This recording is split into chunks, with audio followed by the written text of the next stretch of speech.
Trustees of Dorrance Hamilton, 3/15/1996 Revocable Agreement of Trust.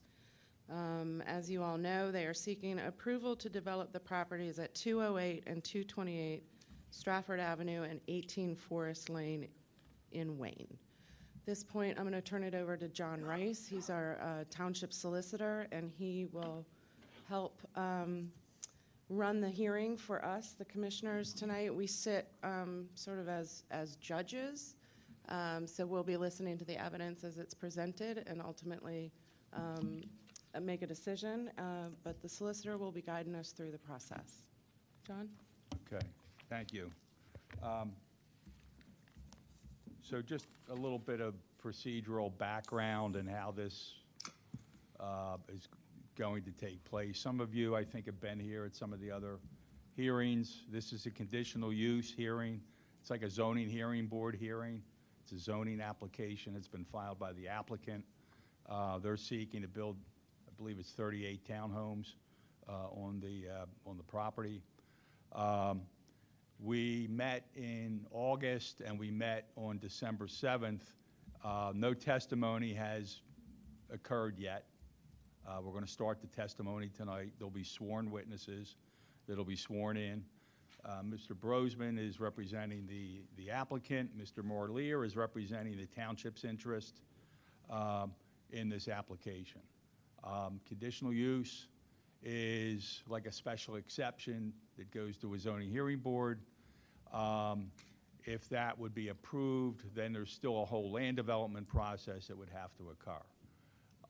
So I anticipate we're going to have at least 3 or 4 nights of testimony, maybe less, but we are scheduled tonight to go. I would suggest we would go tonight, if the board's okay with that, till 9 o'clock. That's 2.5 hours, and then we are back here again Wednesday night at the same time at 6:30. So the first thing I want to do is go through all of the resident parties, because we had some discussion about that on December 9th. Several of the parties were not here. If you want to become a party to the application, that means you have the right to ask questions of all the witnesses that the applicant calls or the township might call. You can cross-examine witnesses.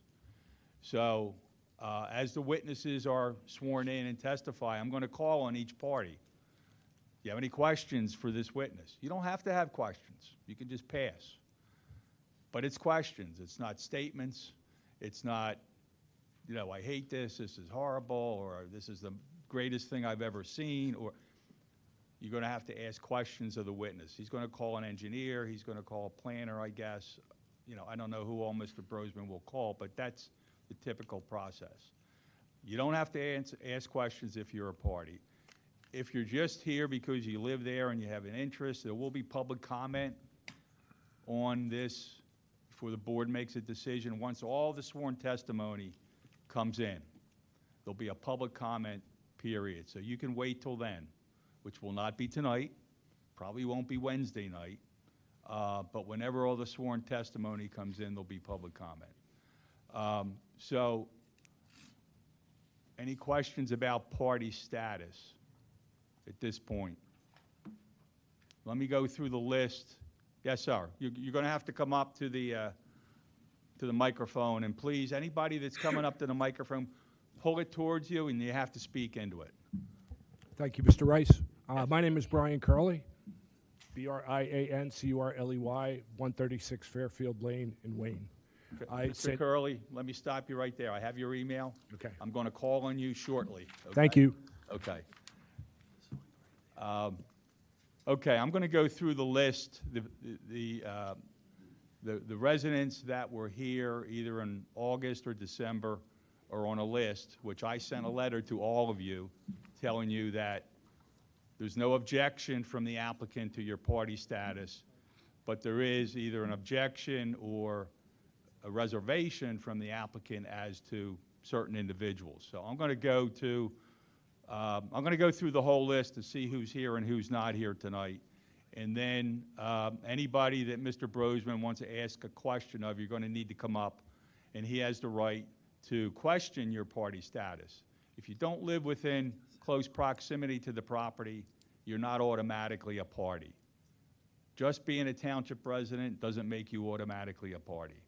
You have to be within some proximity, and the court cases aren't all that clear as to how close you have to be, but generally it's 500, 600, 700 feet within or close to the property.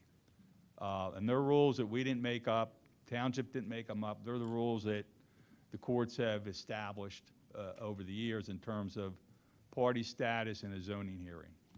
If you live in Tredyffrin, you have no shot. You're not a party. We've had a few Tredyffrin residents come to some of these, but anyway, let's just go through that, and I'll start with the list that I have, and I have at least 2 additional individuals, including Mr. Curley, that we'll get to at the end of this list. So, Jennifer Pachet, is she here? Pachet? She's sick. She is here or she isn't? She is sick. She's not here, okay. Well, there's no objection from Mr. Brosman. Greg Hess, Mr.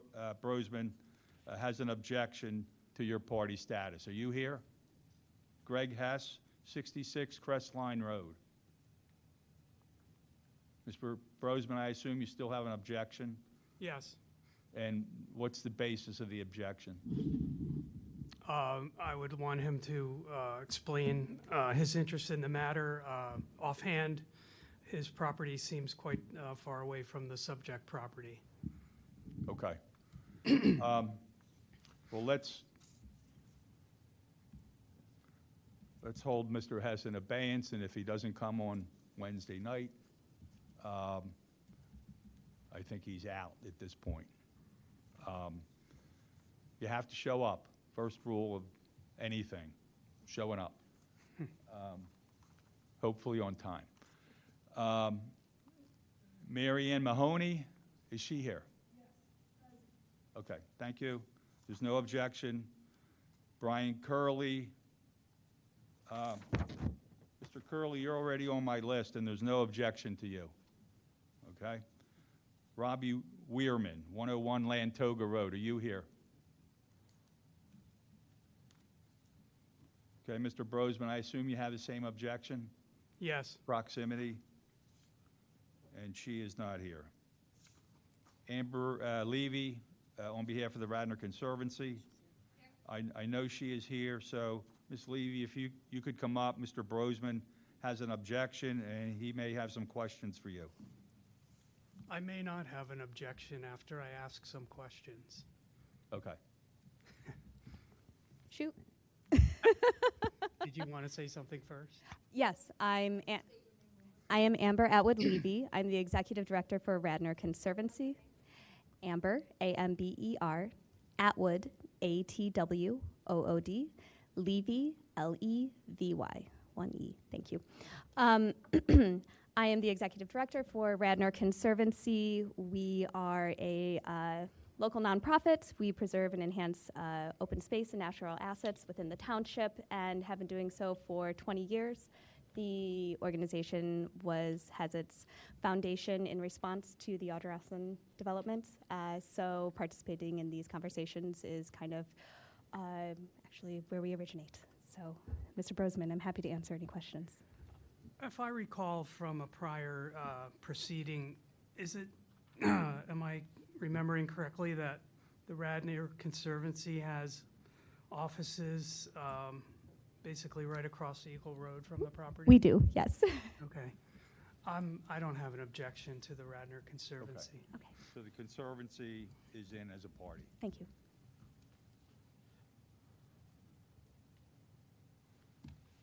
Louisa Hanshoe, 219 Sugartown Road. Are you here? Mr. Brosman, I assume you still have an objection then, is that correct? Yes, I do. Okay. Joe Shuda, I see Mr. Shuda here. Gregory Zari.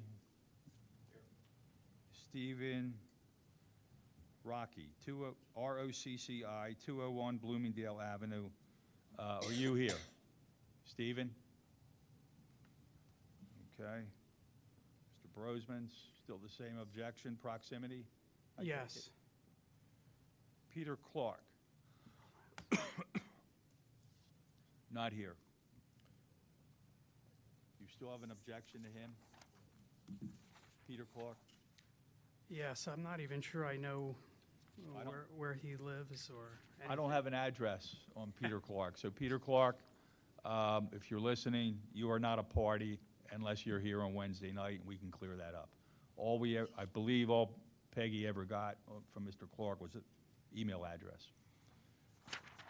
And that's not good enough. Sharon and David Willis, 335 Stratford Avenue, are you here? Okay. Mr. Brosman, do you still have an objection to the Willises? Or you had reserved an objection on December 9th? I object. I believe they're in Tredyffrin Township. Is that correct? Yes. Okay.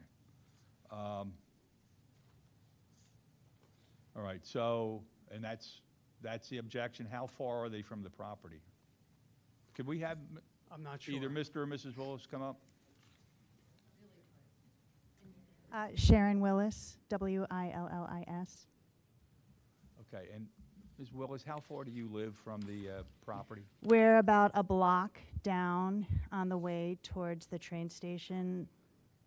One And block. we're 6 houses down from the intersection of Grant Lane and Hedgerow Lane, and we were party for the last application. Okay. Okay. Mr. Brosman, you still object just on the basis that they're Tredyffrin residents? And I realize what I said earlier tonight. If you live in Tredyffrin, it might be a problem, but I understand it. Yes, I object. I think it's a little too remote. I'm not sure. I haven't heard any direct. We have rivers of mud in front of our house Okay. and lakes. Ms. Willis, hold on a minute. Okay.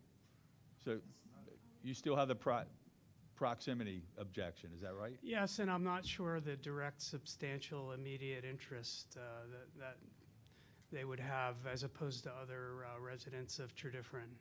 Okay, so I'm going to recommend that this. I'm going to just recommend that until I map this out, because just being in another township isn't enough to disqualify somebody. If you're right across the street or within a block, that's a different issue. So let's just, we'll hold Thank you you. in reservation. I remember you from Yep. Hamilton 1. Okay. And Mr. Brosman, we'll come back Wednesday night. I want to map out the address and see how close it is to the property. I'll check that as well. I Yeah. don't have it on my map here. Okay. I mean, Thank you. Willis's might be closer than some of the other folks that live in Radnor, as far as that goes. Can I ask a question? Sure. So how was she able to be a party to the last, to a previous conditional use hearing, but we're questioning whether she can or can't be tonight? I suspect that there was no objection last time. If the applicant doesn't object, then the person's in, as long as they are within close proximity. So tonight, there's an objection, so we got to. But would that be in their favor, that they were part of a previous party? It would be, but it still becomes a question of how close do they live to the site. Wow. I mean, the courts say if you live within a certain distance of a property, it's almost, you're assumed that you're impacted differently than somebody that lives on the other side of the township. So I think I want to clarify it before there's any final decision on that. Mr. Brosman can look at it. Mr. Marlier, if you want to look at that. But the address is 335 Stratford Avenue that we're dealing with. Stephen and Megan Sherry, are you here? Okay. There's no objection. Cindy Hanson, there was a reservation by Mr. Brosman. And Ms. Hanson, you live at 6 Hedgerow? Okay. Could you come up, please? Mr. Brosman may have questions for you about where you live.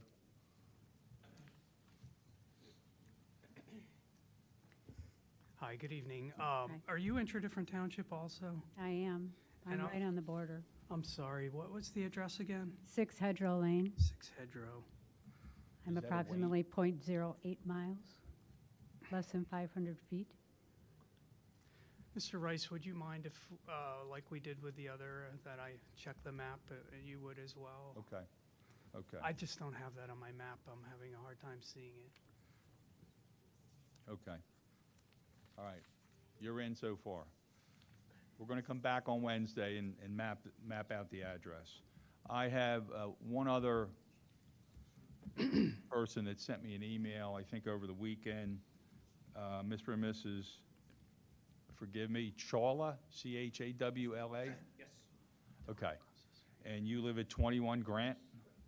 Okay. Mr. Brosman, Mr. Chawla has requested party status. Any objection? No objection. Okay. Mr. Morlier, any objection? No objection. For the record, can the name be spelled, please? Chawla. Right.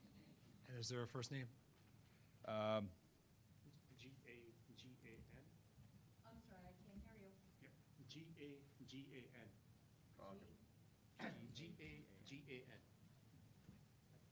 Okay. And it's 21 Grant? Yeah, 21 Grant Lane. Okay. Now, is there anybody else that I missed? Yes, please, come on up to the microphone.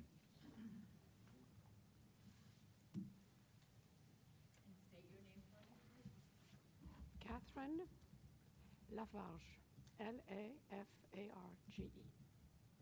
I live on 9 Forest Lane, Okay. so I am interdifferent, but I have also lived there for 42 years, so I have a pretty good idea of what's happening. And you're on Forest Lane? Okay. Mr. Brosman, any objection? I'd like to map that one out, too. Okay. If that's okay. I could let you know on Wednesday. Okay, so we have three different residents who appear to live close by, but we're going to confirm that between now and Wednesday night. So, sir? I just sent you an email this evening, so I didn't do it before then, but it's Anujit Sareen. The last name is S-A-R-E-E-N, and the first name is Anujit, A-N-U-J-E-E-T. I'm at 205 Stratford in Wayne. Radnor. Okay, I need you to say that again. The last name? Sareen, S-A-R-E-E-N. Okay. And you're requesting to become a party? Yes, please. Okay. Mr. Brosman? No objection. Okay. Thank you, sir. Yes, sir. Hello. Ted Heimel, T-E-D-H-Y-M-E-L, 11 Forest Lane. We are interdifferent. We're within a few hundred yards probably of the site. Mr. Brosman? As with Mrs. Lafarge, I assume she was at 9, Mr. Heimel's at 11. I'll check that out and let you know on Wednesday if that's okay. Okay. All right, so come back Wednesday. Mr. Rice, if I may, if whoever's being added for party status, if we could collect emails, I'm sure Mr. Brosman and I, as the attorneys for the township and the applicant respectively, will be sending out emails at some point. Right. And I wouldn't want to miss any parties. Okay. Thank you. Yes. Hi, I tried to send an email, but I got kicked back. I am Margaret Rushman, R-U-S-C-H-M-A-N-N. And I am also a different resident at 14 Grant Lane. And I am just kitty corner, less than 500 feet from the corner of the property, but I'm on Grant Lane. Okay. You and Tridifferent also? Different, yes. Okay. Mr. Brosman, any objection? Or do you want to deal with all the I'd like to Tridifferent just residents? check on my map, if Yeah. that's okay. I don't have that. You were 14? 14 Grant. Okay. Okay.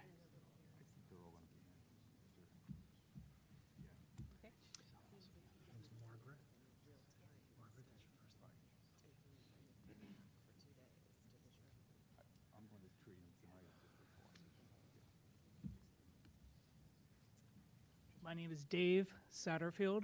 It's Satterfield, and I'm at 207 Stratford. For Satterfield, is that in Tredyffrin also? Radnor, Radnor? directly across from the development.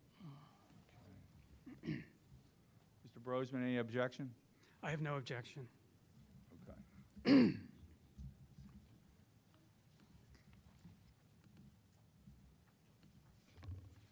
I'm Becky Nuttall, Nuttall. Live at 427 West Beech Tree. It's on the corner of Eagle Road and West Beech Tree, which is, I don't know, how big is a block? It might be a block and a half. I'm right at the corner. So right down the road is where it is from me. Could I have your address again, please? 427 West Beech Tree Lane, on the corner of Beech Tree and Eagle.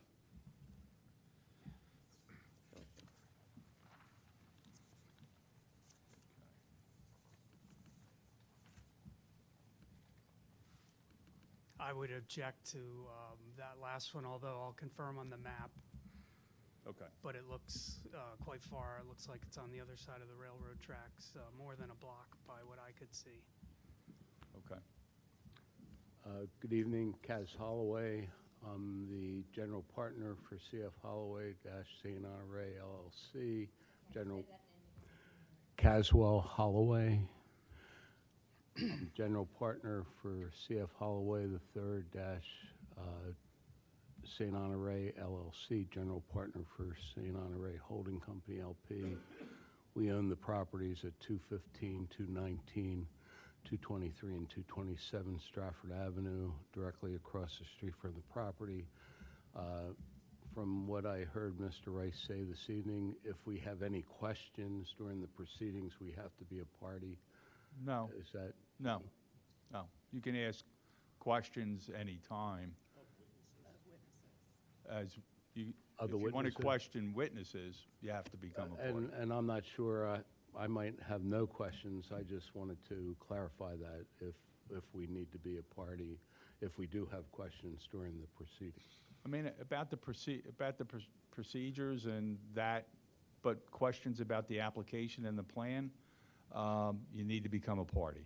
Okay, so I would like to become a party if the owner has no objection. Mr. There's Bergman? no objection. No objection? No objection. Okay. Thank you. Thank you.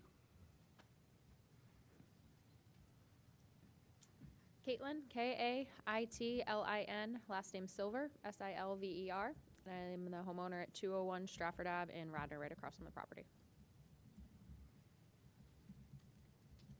Mr. Brosman? No objection. Okay.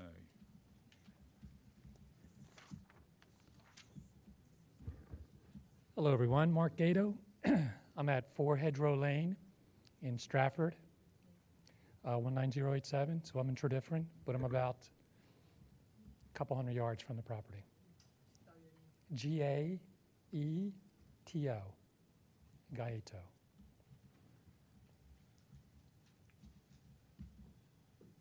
So I'd like to be able to ask questions as well. Mr. Brosman, Tredyffrin resident, I assume you have the same objection? Yes. Can we state the address again, please? 4 Hedgerow Lane. Thank you, sir. So that's a no? You're in so far.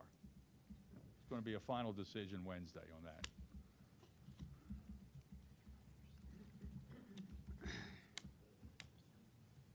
John Clementi, Clemente.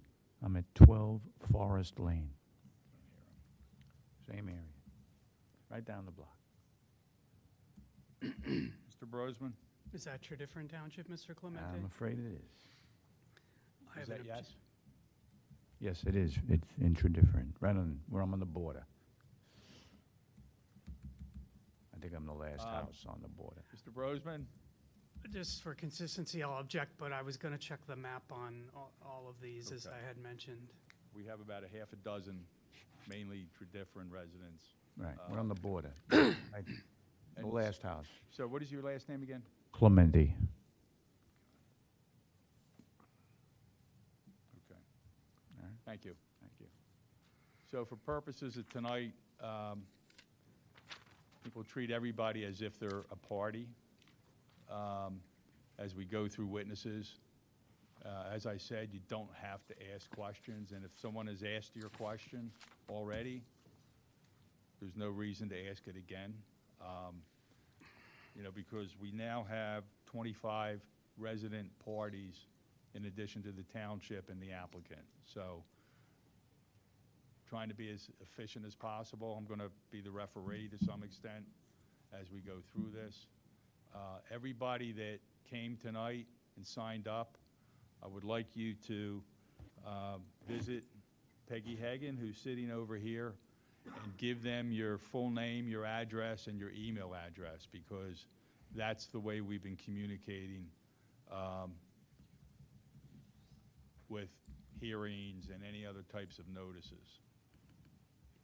So, you know, before you leave tonight, please do that. There'll probably be a break at some point, but we're going to need that. Okay. Mr. Brosman, Mr. Marlier, any questions at this point? None for me. Mr. Brosman, you ready to call your first witness? Yes. Okay. Well, let's have that person sworn in, and you're going to have your witness where at, Mr. Brosman? Right next to you? Okay. Is that okay? Yeah, Does that work that's for fine, as long as that camera? Mike, you know, picks up his testimony. Or do you can go up there if you Yeah, like. that's fine too. But you have to really speak into that. If you're back from it, it doesn't get through the room. Yeah. Just, is there any questions from the board on where we're going? We're going to start with witnesses now, and, okay? I do have one question about your timeline, Mr. Brosen, for mapping these parties. So is that something that you could do in a break tonight? Are you going to come back on Wednesday? What, I guess directing to you too, Mr. Rice. What's the plan for checking on those parties? I guess now we're treating them as parties until we hear otherwise. So when do we expect Yeah, that? I think for tonight, they're in his party, subject to looking at the mapping and see how close they are to the actual site. If somebody's a half a mile away, you'll be able to ask questions tonight, but that will not qualify you to become a party. The addresses, I think most of the addresses I recognize from the last time, and even though they're in Tredyffrin, that by itself doesn't disqualify somebody. So I don't know that I can map it out tonight, but you know, you're in conditionally on not being in, subject to that, the mapping of where you actually live. Okay? Yes, I do.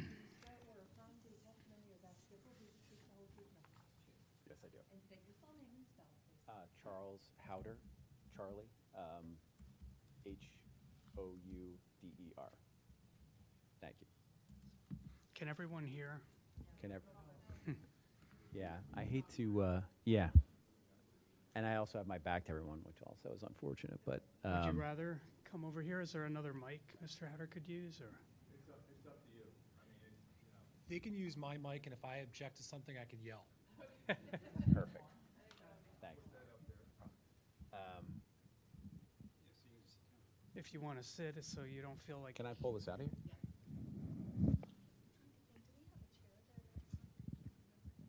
We can move the chair there. You want to move the? Sure. I just, standing up here with my back to everybody seems rude and awkward.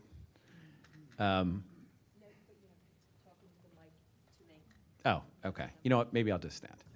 All right, let's go.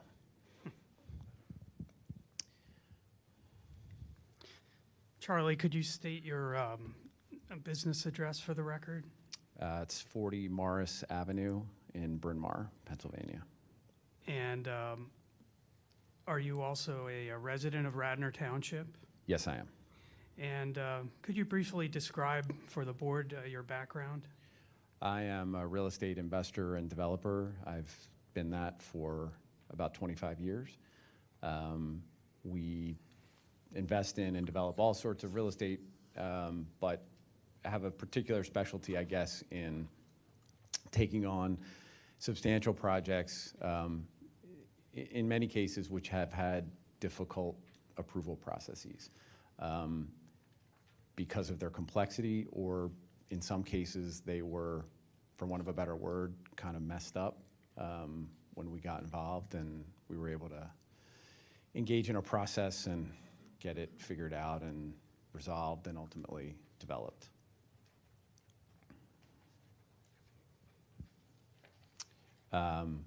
We're based in Bryn Mawr. I'm stalling now so that George can get to his next question, but based in Bryn Mawr, and most of our activity is in the region, as it were. Charlie, I've handed out a document. Did you prepare this? It's marked A2. Yes, I did. And this just summarizes some of your background? Yes, it does. And do you have any community connections that you wanted to highlight? I live in Radnor. I have children that go to Radnor schools. I've been coaching in Radnor youth basketball for many years. And when I'm not doing those things, I have a significant and ongoing involvement with Children's Hospital of Philadelphia. What is your role regarding? Oh, and also the Wayne Music Festival. Forgot about that. I'm a co-organizer of the Wayne Music Festival. Mostly a money raiser. Mr. Kearns, as you may know, is on the forefront of the planning. And Charlie, what is your role regarding the property that is the subject of this conditional use application? Yeah, by way of background, and this may be as good a time as any to mention to the board and to the people that are here, but a rather extraordinary thing occurred to me this week. This project has been, and this is germane to Mr. Brosman's question about how we got involved. So this project has been a topic since about 2018. Tonight is the first time since then that everyone, township, applicant, and neighbors have been in the same room in person, which is incredible. We were going through a series of informal meetings at the end of 19 and into 20, and then March 13th, the world shut down and everything went virtual. And so we went through the last process online, which was, in my professional estimation, terrible, because you don't get a chance to talk to people, you don't get a chance to, everyone's, a cube on a screen and they're raising their hand and they're asking questions, and you don't know if they liked the answer or were satisfied with the answer. But as incredible as that is, this is the first time that we've all been here talking substantively. We've had other procedural meetings, but in any case, Mrs. Hamilton, who owned, well, there's a trust that owns this property. Mrs. Hamilton was a part of the trust, and she lived on this property.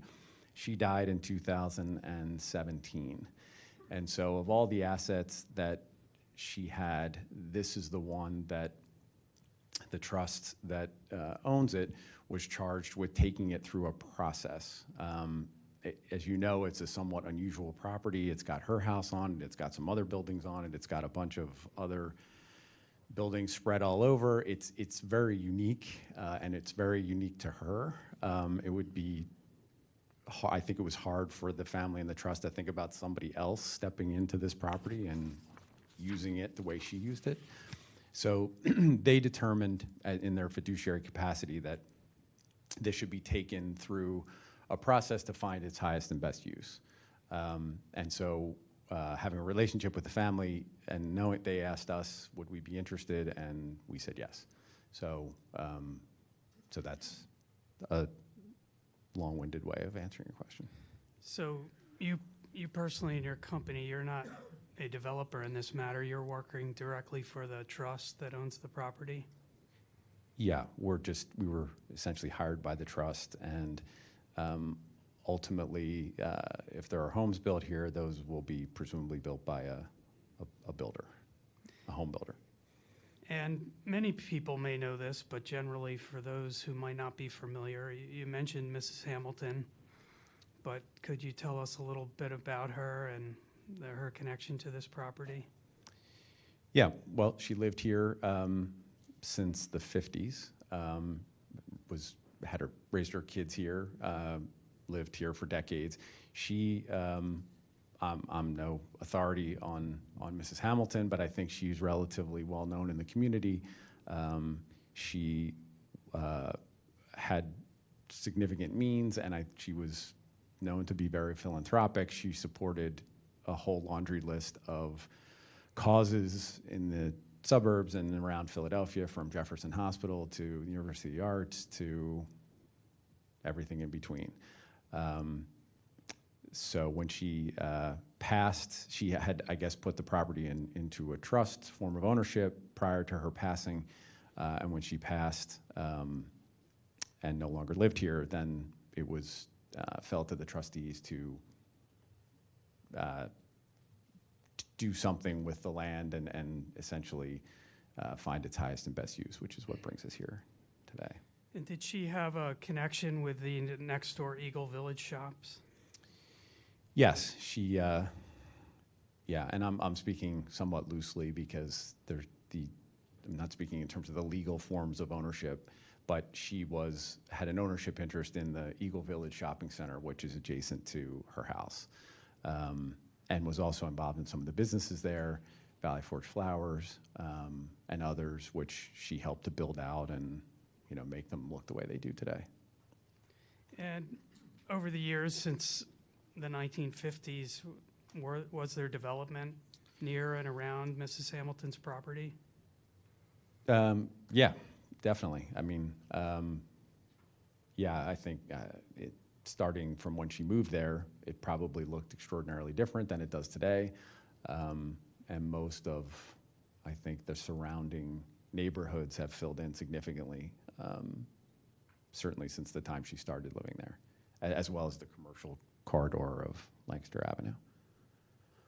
And there was a subdivision across the street. I think some of the people who became parties, I think the parent tract address was 205 Stratford Avenue. That was subdivided in more recent years. Is that correct?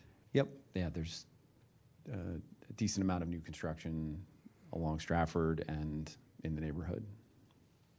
And there was a redevelopment of the former Villa Stratford restaurant property about a block away on Stratford Avenue. Yes. To your knowledge, did Mrs. Hamilton ever object to those developments? I don't believe she did. What is your understanding of the purpose of the trust regarding this, the property that's the subject of this application?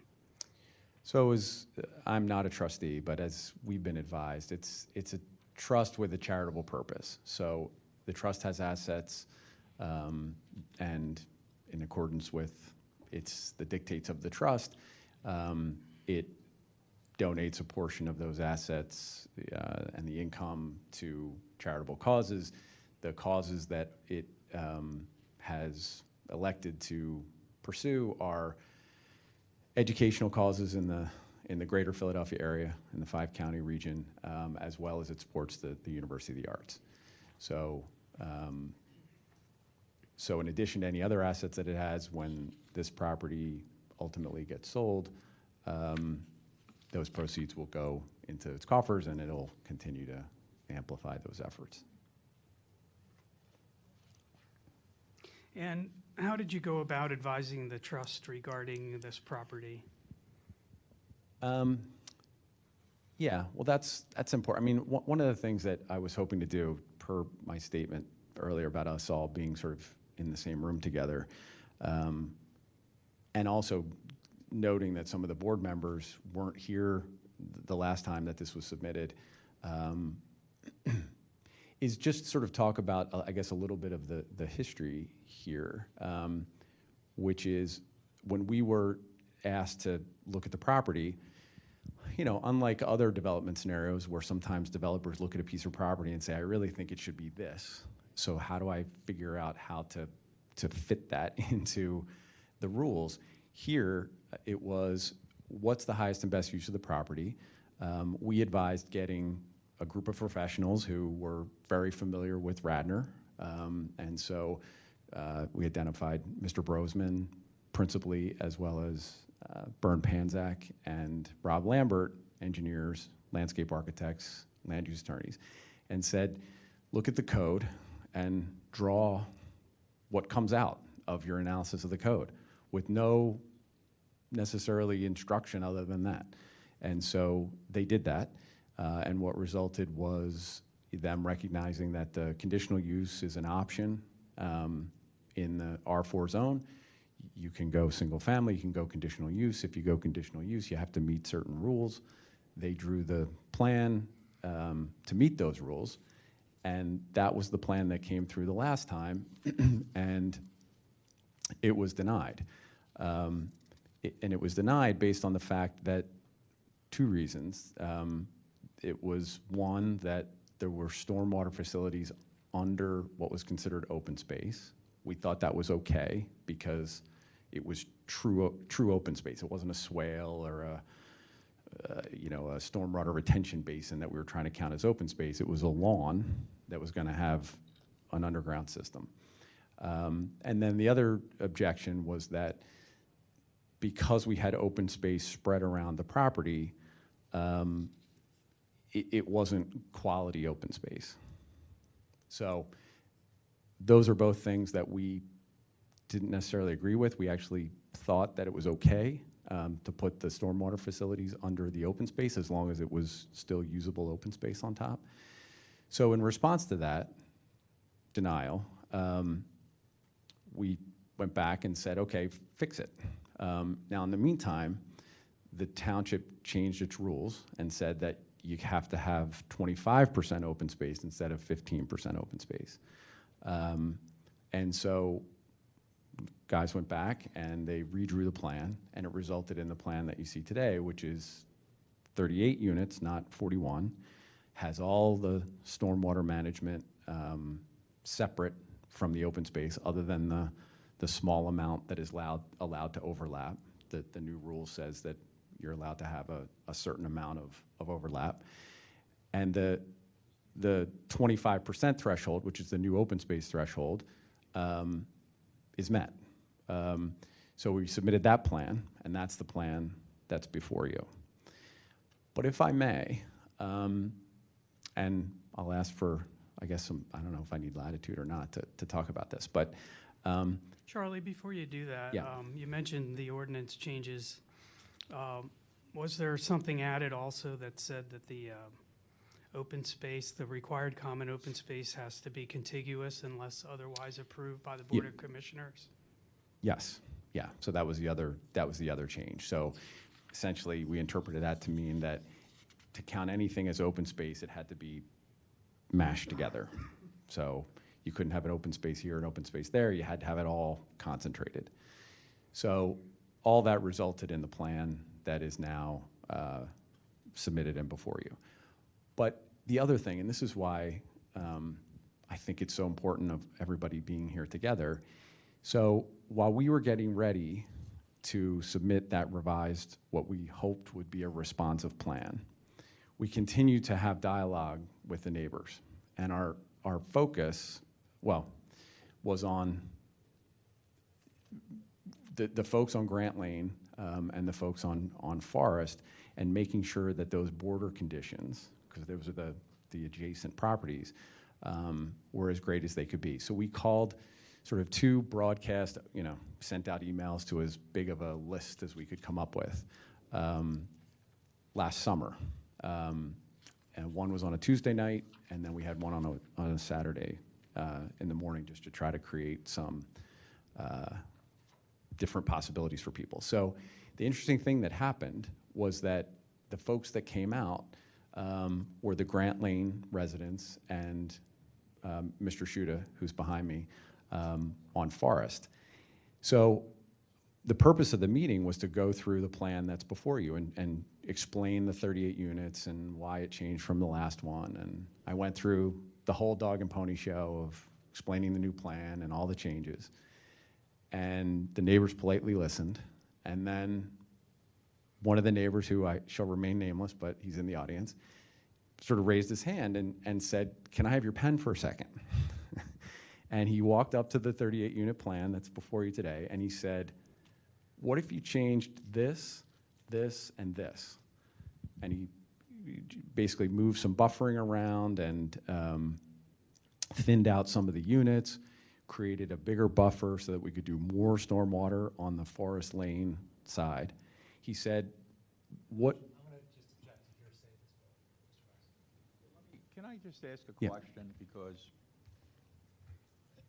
I mean, this is a recitation of what has gone on, you know, starting with the prior application.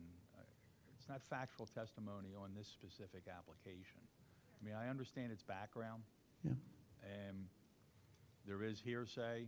We've heard about a trust, but that's not been marked or admitted into the record. So, you know, I know what you want to do with this, but let's get the testimony on this particular application. I think that that's important in terms of Yeah. arriving at a decision. He's not an expert witness, correct, Mr. Brosman? You're not offering him up as an expert. That's right. I do believe we're entitled to present our case and should be given some latitude in how we do that. Mr. Marlier did make relevant, in my view, the old decision when we were here in December. He raised an issue regarding whether that decision is affected by the doctrine of res judicata. Right. And I think we are entitled to talk about the old plan, the old decision, because we're going to be talking about how this plan is different from that and why that is. It is an issue that was brought into this, so we would like to cover those things. And the board, in all my years of experience here, has always been eager to hear about community outreach, and that's what Mr. Howder is talking about now. So I don't think we have a lot of time to go on this. And Mr. Rice, if I may, in a couple sentences, I can bring this in for a landing and we can move on. Let's deal with the objection first of all. So Okay. the objection, And I was giving wide latitude to a number of things, but when he starts talking about what other people said at a meeting, that's obviously hearsay. right, and he has to object to that, but this is a zoning hearing, so we all know that the rules of evidence don't apply in zoning cases in Pennsylvania. So there is wide latitude, but I think we need to talk about this specific Yeah. application Well, at some point. That's all. And just with a couple sentences, and we can move on, is my point in bringing all that up is that it was really great because the neighbors who were most focused on that, especially that condition, came up with points, all of which we agreed to. I mean, what I said, I would agree to all those, but we can't without leave from the township because we have to follow the rules. We can't break up the open space, and we can't move things around in this way. So my only point in going into that was that all happened outside the view of this group by design. It was an informal meeting right out in the hallway.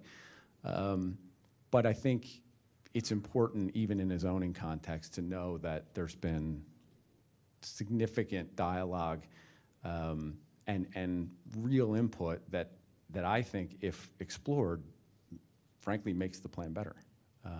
So I just wanted to make the board aware of that. It's just, it was a very organic and healthy process that I thought was, we're glad that it happened. Charlie, I have as Exhibit A3 the prior decision of the board. Do you need a copy of that, Mr. Rice? I would just like to put that in the record. How many copies do you have? I have several. I would, yeah, if you're going to refer to it, I mean, I would like to, I mean, I obviously have a copy of it. Yeah, I'm not going to refer to it right now, but I have copies. I would just like to make it A3 in our. Let's bring one up. make it A3. I have to keep all the paper in some order. Okay, and just in terms of the other parties, if whatever extra copies Mr. Brosman has, I'm going to ask him to leave over here for anybody that wants to take a look at these exhibits, because you all have the right to look at the exhibits also. Okay? And I would say if we do get the email list, Yes. and people want to get copies, we can figure out a way to make that happen Okay. if they don't get them tonight.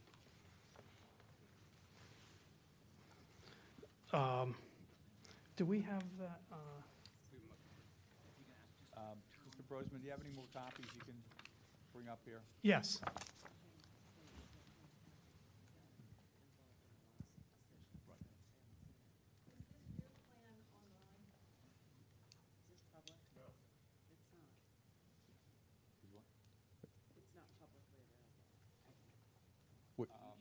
Which plan?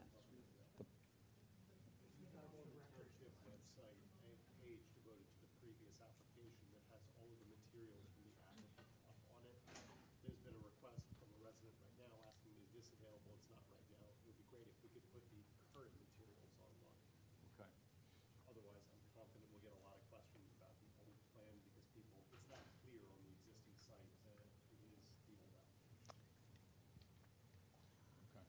I was going to say, I was aware there were old things on the website, and last time arrangements were made to put the things on so we could work with the township to do that.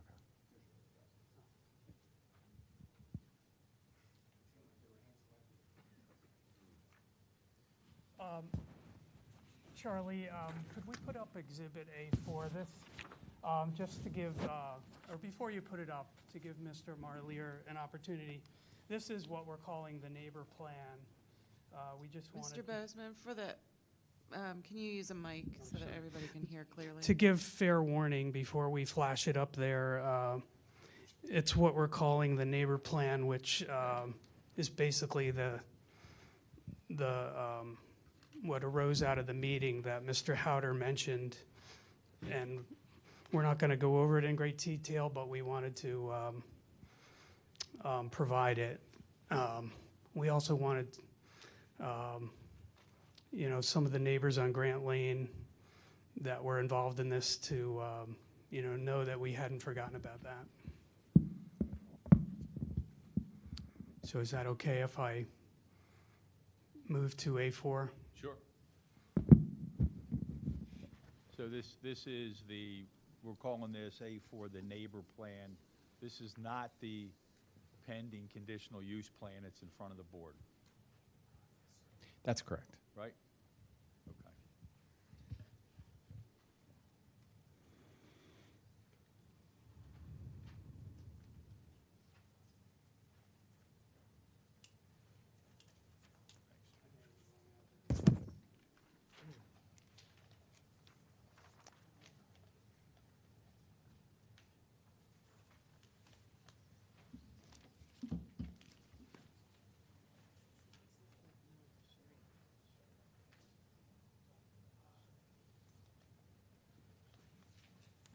So Charlie, taking Mr. Rice's direction into account that we're going to talk about the plan we have on file, is this the plan that your engineer drew after those meetings that you mentioned?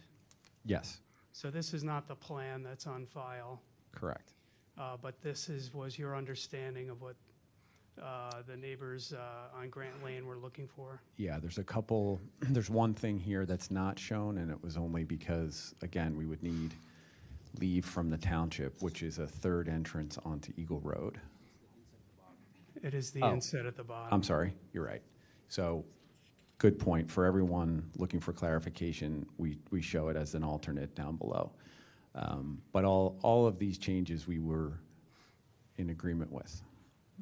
And most notably, what it does is on the Grant Lane side, which is that side, it creates an 85-foot buffer, which allows us to do enhanced, even more enhanced stormwater management facilities underground in those locations. Now,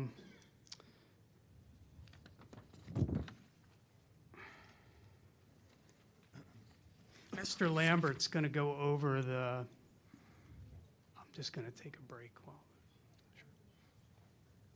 Sorry, I have a question.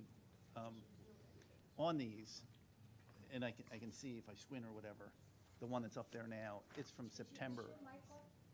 Yeah, sorry. It's from September of 2023.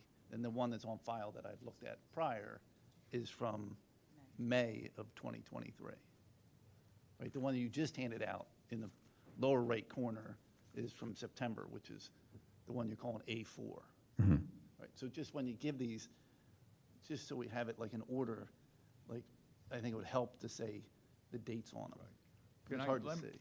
Let me clarify, because, you know, plans get changed over time. So the application for this conditional use was filed in May 2023.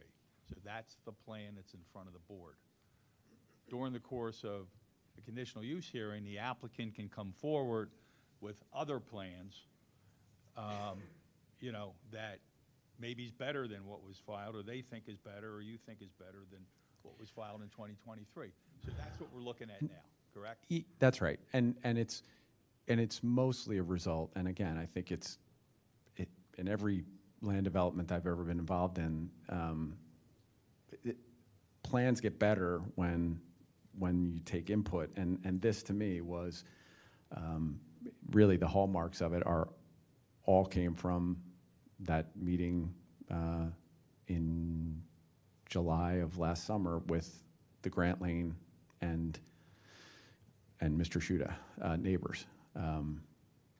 So in the board's consideration, I mean, ultimately the board has to make a decision.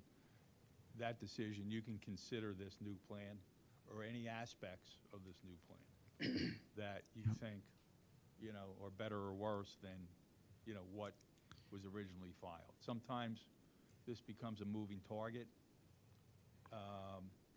you know, with applicants that submit things in response to, but that's what we're dealing with. This is in the record now.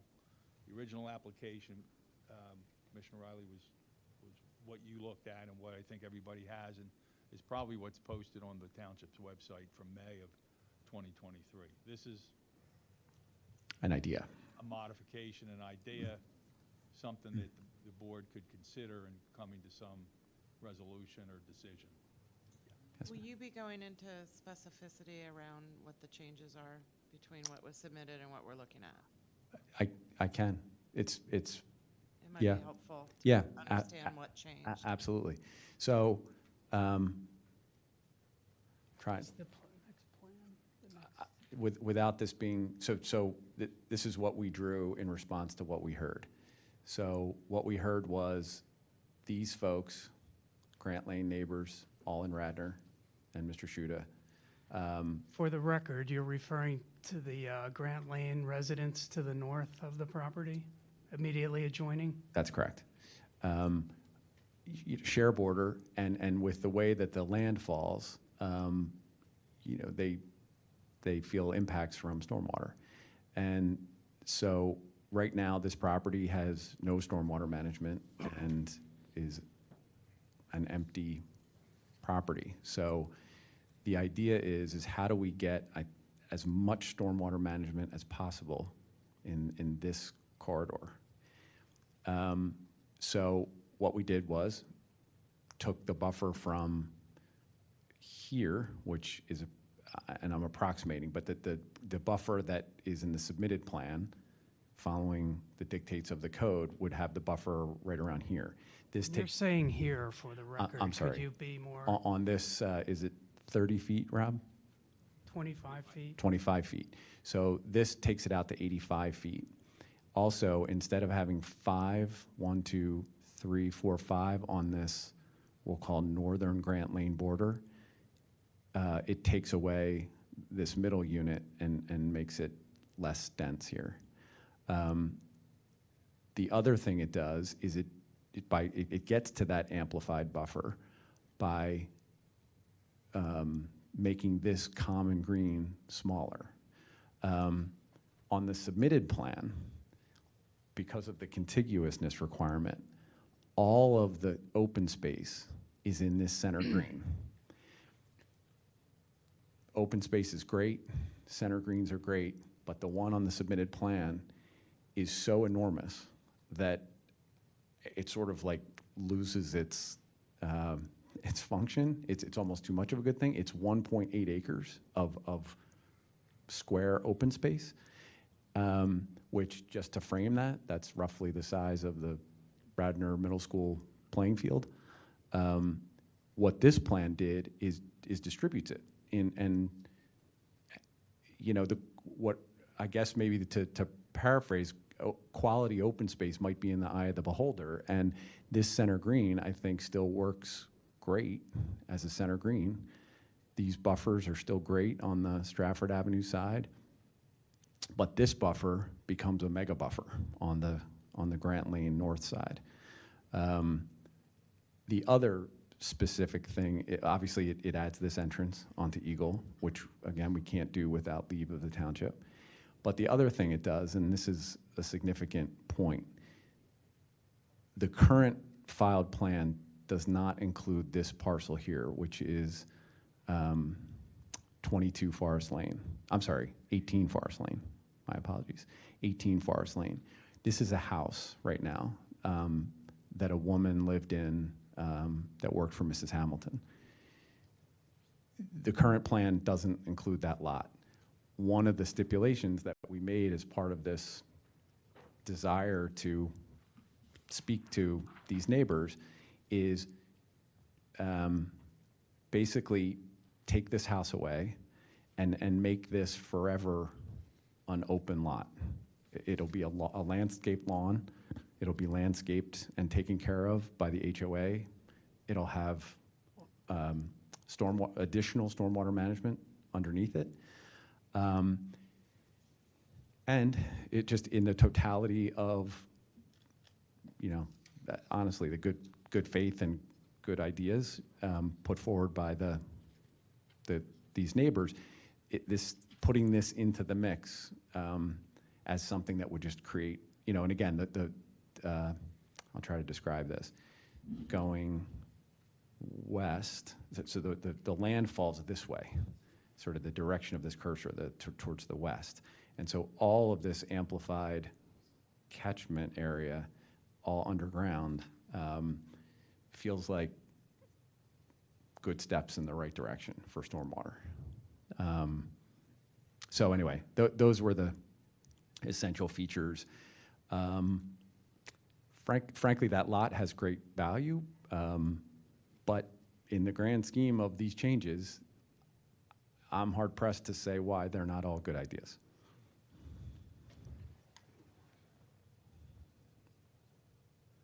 So those were the ideas that we incorporated.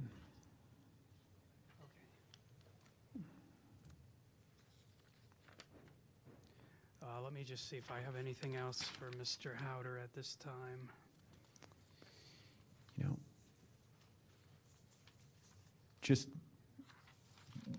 one other thought is related to these changes in the filed plan versus this plan, and also to your task, which is admittedly very difficult because of everything I've said. The first one started way back when. Most of it, all of the formal part of the process was online.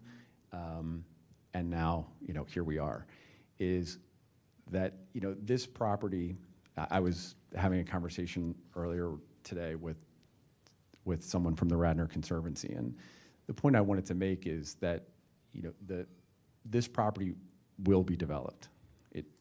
It will be developed. If it has to be developed as single-family homes, small lot single-family homes, it'll get developed as small single-family homes. I believe that a plan like this, using the conditional use section of the code, provides much greater opportunities for better planning, which is to say that the direction here is to whether it's this plan or the filed plan, the stormwater management system meets a very high standard. It's a 100-year stormwater management system in both plans. And that and all of this open space, this plan still meets the 25% open space. I guess it's debatably non-contiguous, which again, we would need the leave of the township. But I still think when you look at this plan, it looks like there's a lot of open space. But anyway, all of those opportunities for open space, an amped up stormwater management system, all the buffering and all the professional landscaping and preservation that will come in that buffering, all can happen with this plan. If it becomes small lot, single family homes, yes, you're going to have landscaping and you're going to have stormwater management of a kind, but that's going to be up to 25 homeowners to decide, how they're going to handle that with respect to landscaping. And with respect to stormwater management, I would argue that most significantly, these buffer areas give the opportunity for the greatest relief. And Mr. Howder, do you remain willing to work with the adjacent neighbors and the township to address concerns and come up with a good plan? Of course. That's all I have for Mr. Howder at this time. Okay. Mr. Morlayer, you have any questions? I do. Oh, sure. I'll just grab the stage.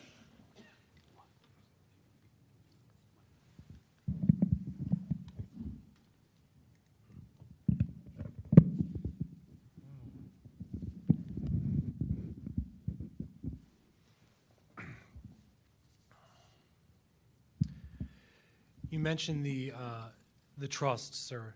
Could you go through all the individuals that make up the trust? I don't know. I can't say. I'm not sure this is. Is this on? Sorry. I can't say definitive. Charlie, want to use this? Oh, sure. I can't say definitively that I have an exhaustive list of the trustees, but just to characterize it, it's the children of Mrs. Hamilton and an estate and trust attorney.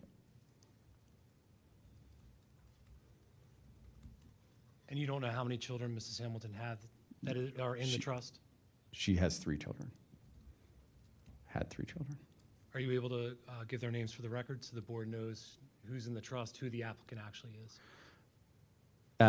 Well, it's the trust. Understood. And who are the 3 children that make up the trust? I don't know that if I'm under oath, I don't know that I can say that with 1,000% certainty. Understood. So you're not sure what the names are? I know what her 3 children's names are. I just don't know, I can't say under oath that they are all trustees. So you're not sure if the 3 children, you know their names, but you're not sure that all 3 children make up the trust? Correct. So we're probably talking about beneficiaries of the trust? No, the trustees, I think, is what Well, okay. he's asking. That was my next question, Mr. Rice. You have trustees, you have a trust, and you have beneficiaries of the trust, so. Yeah. Go ahead, Mr. Morlayer, sorry. That was my next question. So the trustees, you had mentioned that it was the children, that it was the estate and trust attorney, but you're not sure if the children do make up the trust? I believe that they do, but I wouldn't want to say that under oath. Okay. Because I'm not 100% certain that all 3 are trustees. Understood. And who are the beneficiaries of the trust? I don't know, other than charities that are designated by the trustees.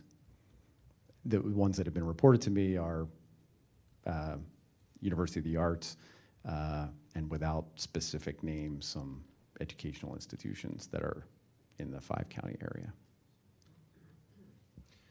You mentioned that if the homes would be built, that they would be built by a home builder. Who would that developer be? To be determined.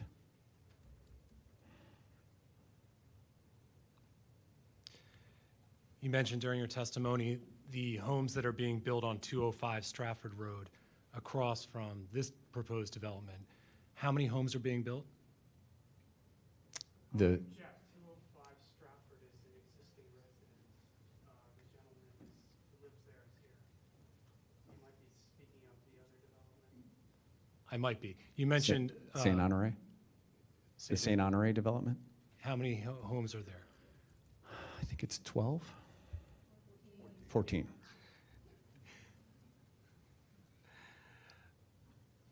14 homes, sir, that's your answer? You believe? I'm going to take advisement from the public that it's 14, not 12. Yeah, I'll go with that. And I apologize, I'm not from Radnor, I'm not from Delaware County, so help me out. You mentioned during your testimony something about villa properties. That was another property Oh, you yeah. mentioned. So down Stratford Avenue to the east is a development that is known as Villa Stratford, because I think that was the name of the restaurant that was there, and I think that's the name of the driveway that is used for the residents. And how many homes are at the Villa Stratford? Oh, there you go. I'll take a phone a friend for 11. So you're hearing from a resident, for the record, that stated that he lives here, that it's Yeah, 11. So I'm assuming he's correct. Yeah, that sounds correct to you? that seems correct. Yeah. And roughly how many acres would the Villa Stratford be? Do you know? I don't know off the top of my head, but Hold on. Two- Hold on. We can't hear from. I think yelling out from the crowd is going to drive the stenographer crazy. Let's,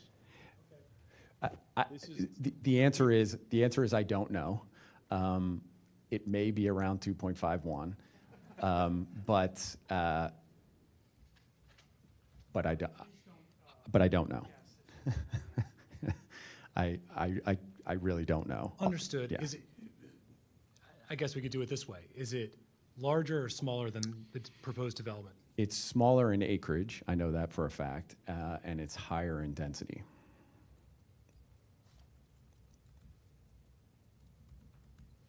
And what about the development that we're referring to, St. Honore? Is that what it was? Yes, St. Honore. St. Honore, thank you. And is that smaller or larger in acreage? You know what? I don't know what the acreage is because I know there's been a little bit of an assemblage there, so I don't know what the acreage is. I don't. There was an assemblage of some other of parcels, so I don't know what the acreage is. Oh, sorry. Yep. Mr. Howder, you referenced the opinion from from Hamilton 1, we'll call it, the last conditional use hearing regarding this property, and you mentioned some of the legal positions as you saw them. I see on your resume that you did receive a Juris Doctorate, correct? I did, yeah. From Syracuse? Yes. Okay. Are you a practicing attorney, sir? No.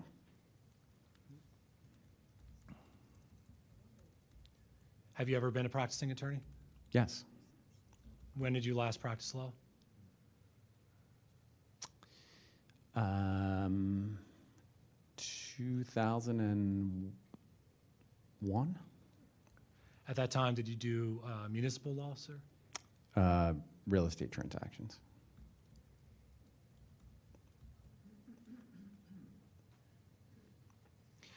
I see on A4 where it typically would go over state whether this is a revision or not, and it would have a number and a date. There is nothing there that this is a revision of any plan. So is this an entirely new proposed plan relative to the proposed plan in question, with the May application that's before this board? Yeah, I'm not sure what you mean by proposed. It's just a proffered illustration of some ideas of different things you could do. And you mentioned a number of changes that between this A4 and the application in question, or the plans with the application in question. Are you an engineer, sir? No.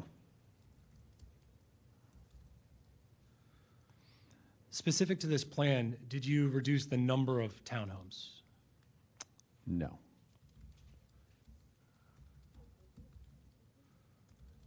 Did you reduce the size of the townhomes? Yeah, I believe that 4 were reduced in footprint size.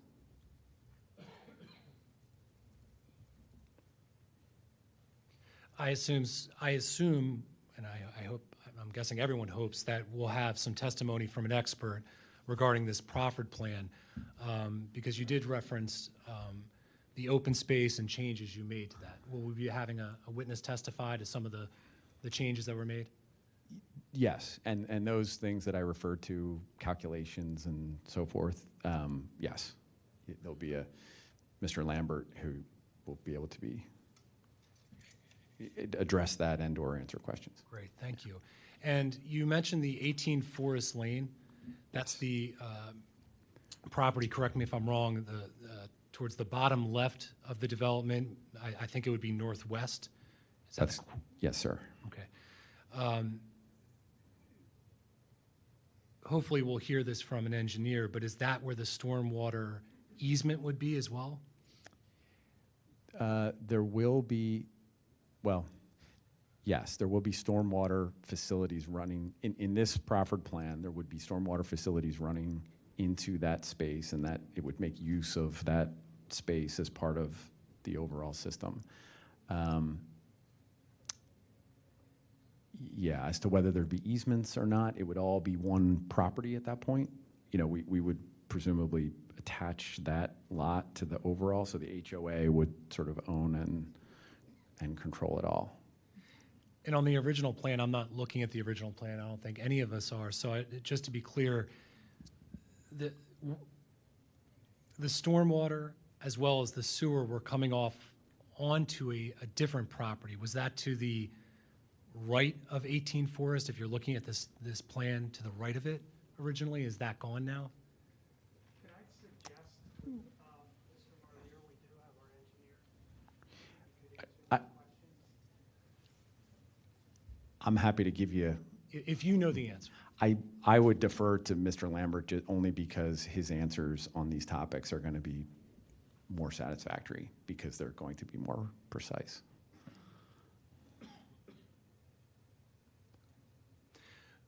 But just to be clear, the 18 Forest Lane is part of the Hamilton estate. It's all part of that. It's common ownership, yes. But as I said, in the submitted plan, 18 Forest is not part of the landmass that was submitted. It's shown here, again, as part of a set of ideas that came out of neighbor meetings. Is it part of the Hamilton estate? When you say the estate, are you referring to the land or like the legal estate? The legal party that brought this application? Yes, I believe it's common ownership, yes. Like same entity on the deed, if you will. Sorry, I turned my back again.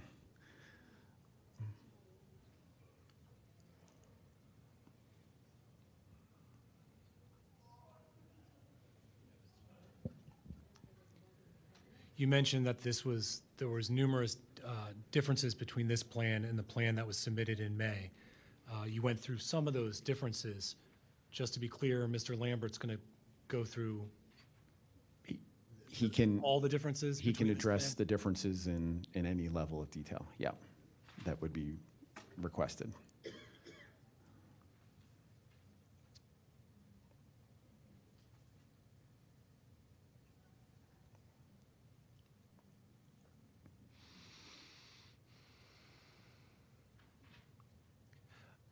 I believe that's the questions I have, Mr.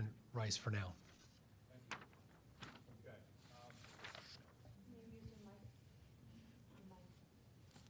Yeah, it's on. I started talking as I was pushing it.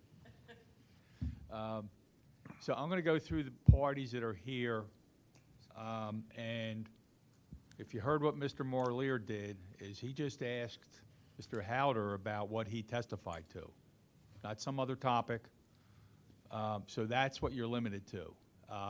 What he said, ask him questions about what he just said. So that's your cross-examination that you're entitled to as parties. So let me start with Mary Ann Mahoney.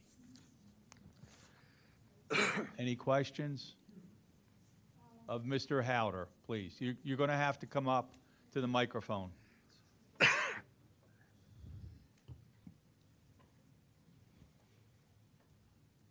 So I live at 5 Grant Lane.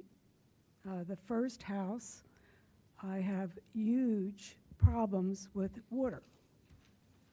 I'm hoping that this will help the property that I have right now. Will this be additional stormwater? Will it help my house, Mr. Howder? Mr. Lambert can go into the math, for want of a better word, of the stormwater system. But I think I will say that compared to what's there now, it's an objective fact that what will be here from a stormwater management system will be a great improvement. But from what I can see on the map, there's a perimeter at the top.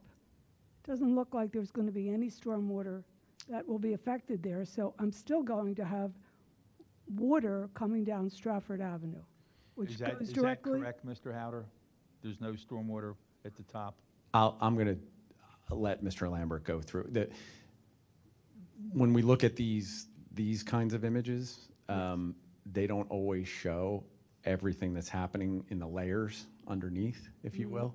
So Mr. Lambert will go through an extensive run-through of how the stormwater system works across the whole property. So if a drop of water falls in the upper right corner, what happens to it? If it falls anywhere else, because what you don't see also on this plan is how the land flows. And so I'll defer to him because he can go through it in whatever amount of detail. But again, and I don't say this lightly because I know it's important, the system here, when I say it's above and beyond, it's a very robust underground stormwater management system that will certainly help the conditions in this area. Okay, but again, my questions are, does it come halfway through to my house? Like, it looks to me right now like it would help my house halfway through. Or would it be the entire property? Mr. Howder? Mr. Lambert will be the one that can talk to you about that in detail, exactly how these systems function. Okay. Thank you. Thank you. Mr. Curley. And everybody bear in mind that the engineer will testify about stormwater. He's the expert. Maybe next. Mr. Howder, can you confirm that you said that the 18 Forest Lane was just added to the neighbor plan? Is that what you said to us? Yes. Okay, because all along, my understanding has been that the original plan was having the stormwater run through 18 Forest Lane to connect to the sewers that are at the intersection of Forest Lane and Fairfield Lane. How, if you just added it, were they going to get rid of the stormwater prior to that? Well, the trust has always owned it, so it has the ability to run facilities through there. Maybe the difference is it was always being used for facilities, and I'm looking at Rob because he can probably speak more precisely. The difference is that in this plan, nothing will be built on it. So instead of having an easement along the side of it and you still have a house built, it would be flattened, turned into a lawn, and nothing would be built there. But 18 Forest Lane has always been in the picture, am I correct? To say that it was new, to me, is disingenuous, because I believe you were going to have to run stormwater through there. Yep. It's always been part of the plan. It's just now it's been changed. Well, so for you to say it's new, to me, is disingenuous. Well, I wish you wouldn't take it that way. It wasn't meant to be that. The difference is a house with easements running alongside of it versus an open lot. That's the difference. So I just probably wasn't clear in distinguishing that. Okay, thank you. Thanks. Okay, Ms. Levy for Radnor Conservancy, any questions?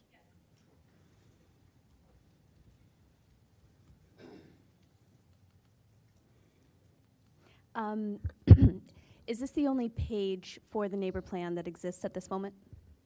Yes. Okay, so will there be a updated tree removal plan coming along with this new neighbor plan? Yes, this was done just for, which one of the exhibits is the submitted plan? A12. Okay. What I was going to say is just for purposes of being able to see it rather than describe it, but the fully landscaped plan with Burns, Bern Panzak, our landscape engineer, or architect, his overall plan for tree conservation and replacement would be put onto this plan if it were to go forward. Got it. And do we know that there is an increase in conservation for trees with this increased 60-foot buffer that is happening along this side? And also going to go ahead and note concerns about leveling and creating a grass lawn on this one property as well, as far as an improvement, hoping that maybe more preservation can be done there. But I know that there's a house standing there. But is there increased conservation that happens along that space?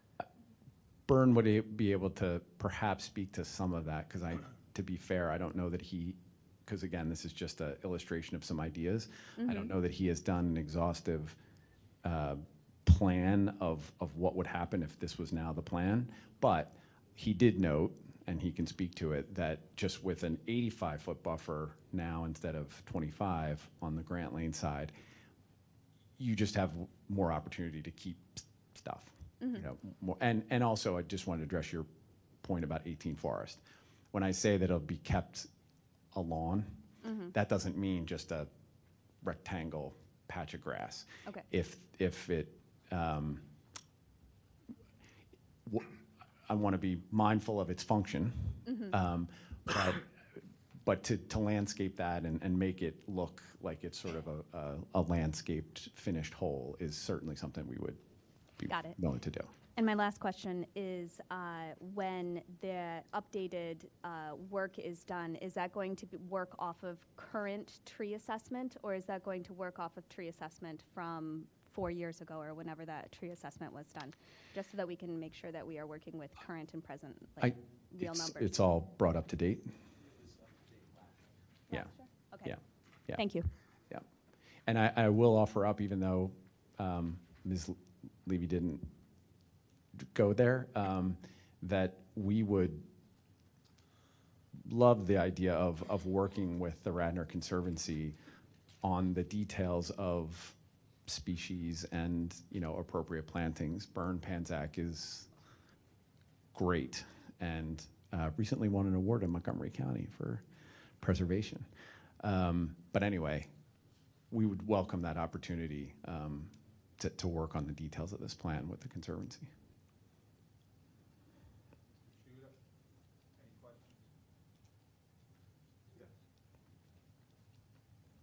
Hi, Joe Shuda, 14 Bars.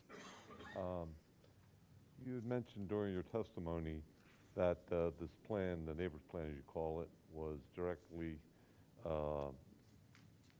result of a meeting with neighbors in the community, specifically Forest Lane and Grant Lane neighbors. Was there any urging from anyone to facilitate those meetings, Mr. Howder? To your recollection? Yeah, I'm trying to recollect. I mean, I think this board, present and past board, have sort of a standing request, I feel, to engage with neighbors as much as possible. Mr. Larkinson attended some in the past as a passive observer, just to well, one, just to facilitate sometimes the room or the access. So I think I sort of see that as a standing thing. So whether it was urging or just sort of a natural part of the process. Thank you. Also, in terms of the plan and the evolution of the plan that was stated in May, would it be in your interest, not interest I should say, but would it be advantageous to amend that May plan, or would that require a new submission to incorporate the neighbor's plan? It could require a new submission. And again, this is me speaking. I can't speak for the township, obviously. It could require, it could be a new submission, although I think just out of a sense of practicality, we wouldn't want to submit this plan knowing that it runs afoul of the township's requirements because of some of the things that it features. But if the township said that if they were in favor of it, we would submit it, or we would amend the current submitted plan to reflect these features. So procedurally, I don't exactly know how that would shake out, but if I think of the original 41 unit plan, then the currently submitted 38 unit plan, and then this plan, it's sort of like, I think the 41 unit plan was good, then got better, and this is better still. So hopefully this can, we would love to see this happen.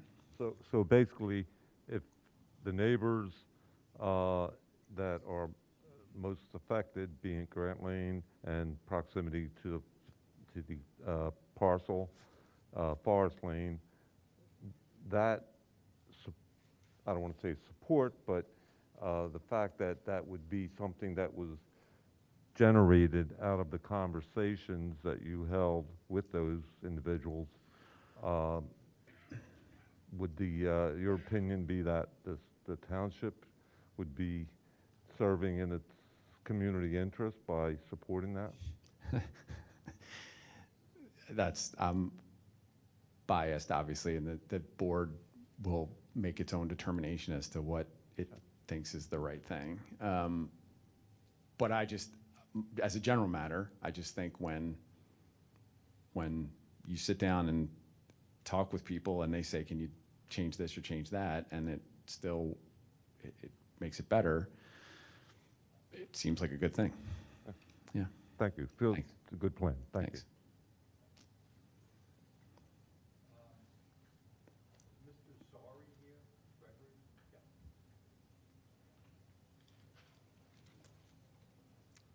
Good evening. Gregory Zary, S-Z-A-R-Y, 6 Forest Lane. Mr. Howder, correct? Yes. Thank you very much for your opening statements. I'd like to clarify a couple of things. One, you said all the neighbors contributed to what you're calling, the neighborhood plan.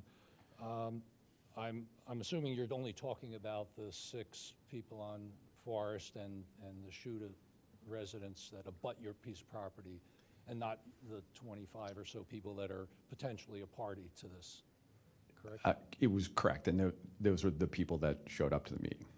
All right, so you had indicated that you invited people. I polled several people after that statement, and none of us had received, and we all live adjacent to Mr. Shuta. So I'm curious why certain people were invited and certain weren't. Well, I don't have a master list of, I mean, obviously I didn't invite the whole world. So I invited the residents that, can be identified on this map who were Radnor residents. I assume you had a list of the people who were a party to the previous submissions. Yeah. Okay, but they weren't included in that.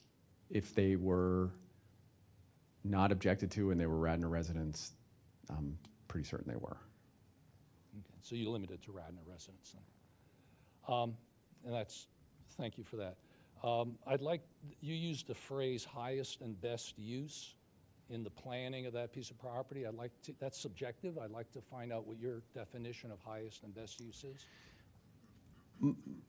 My definition, which has been the mandate of the owner, has been look at the code, come up with a plan that maximizes the value of the property based on what the code offers, and pursue those approvals. And that was with the intent of building or developing residential properties for sale, Yes. as opposed to any other higher and better use for that piece of property, like donating it to the township as open space or something along that line. Well, yeah, I don't think they perceive that to be, in their mandate. So it is subjective, higher and best use. Yeah, you might be able to, yes, I guess it is. Okay, Yeah. thank you. That's all I have. Yeah. Thank you.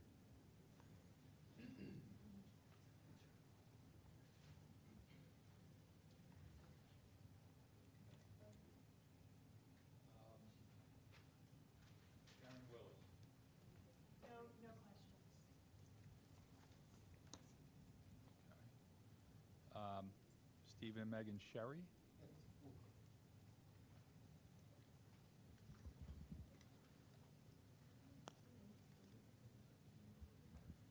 Steve Sherry, SCHERI, 9 Grant Lane.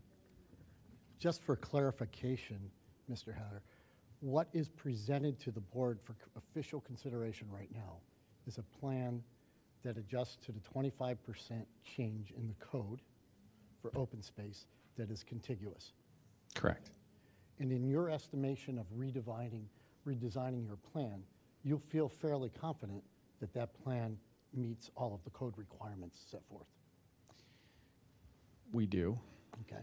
So then that plan, which we're not looking at, we're looking at that's a different plan. Mhm. So all of these improvements, so the plan that's actually before the board in itself has less stormwater, less open space around the affected neighborhoods, and Lot 18. Is that correct? Yeah, with a couple of clarifications. It has, and again, Mr. Lambert can speak to this, it certainly has less buffer on the Grant Lane side. The submitted plan has less. It has less the submitted plan has less stormwater facilities in that area of the enhanced buffer. And to Mr. Curley's comments, while facilities were going through 18 Forest, this plan suggests that 18 Forest become open space, landscaped open space. Since we have not seen the actual proposed plan, would it be fair to characterize that, I believe we're going to call it the southwestern corridor, where it makes the turn there, with less buffer before when we come Yep. around the corner? Or I don't know if it's southwest. To me, that's southwest. But Where the triangle is? yes, Yeah. that's what we're going to talk about. Yep. Is that under the proposed plan, that is pushed back closer to that triangle shrinks, correct? Correct. So, okay. Thank you. Yep. Ms. Hanson, any questions? No questions. Mr. Chawla, any questions? Okay. Ms. Lafarge? Mr. Serene?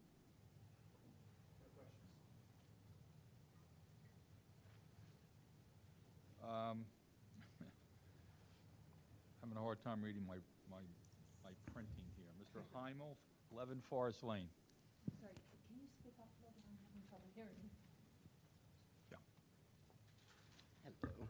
So Ted Heimel, 11 Forest Lane. Just a couple questions. So you referenced the neighbor meeting.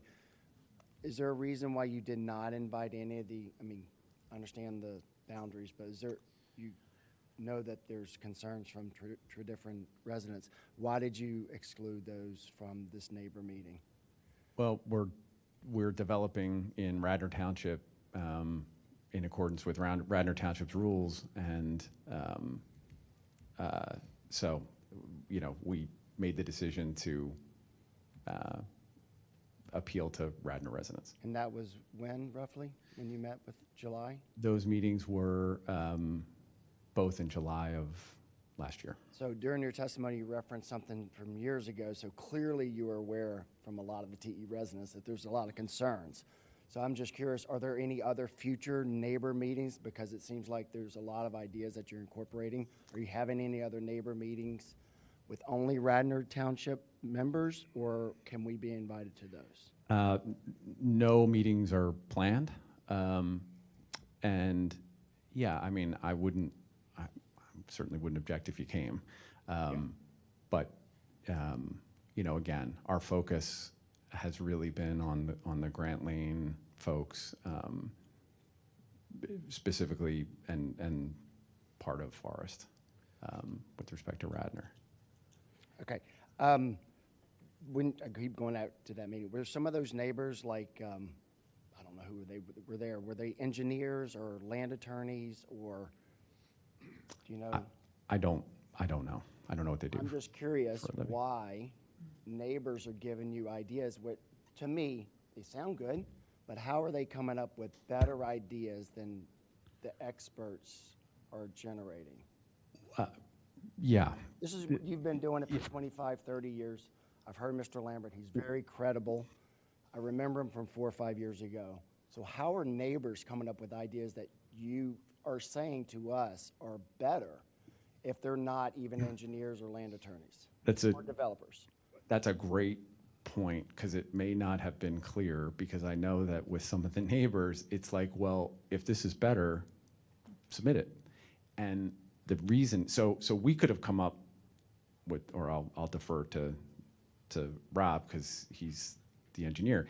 It's not that Rob couldn't have thought of this, is that we, under the township rules, we can't submit this without the township saying, okay.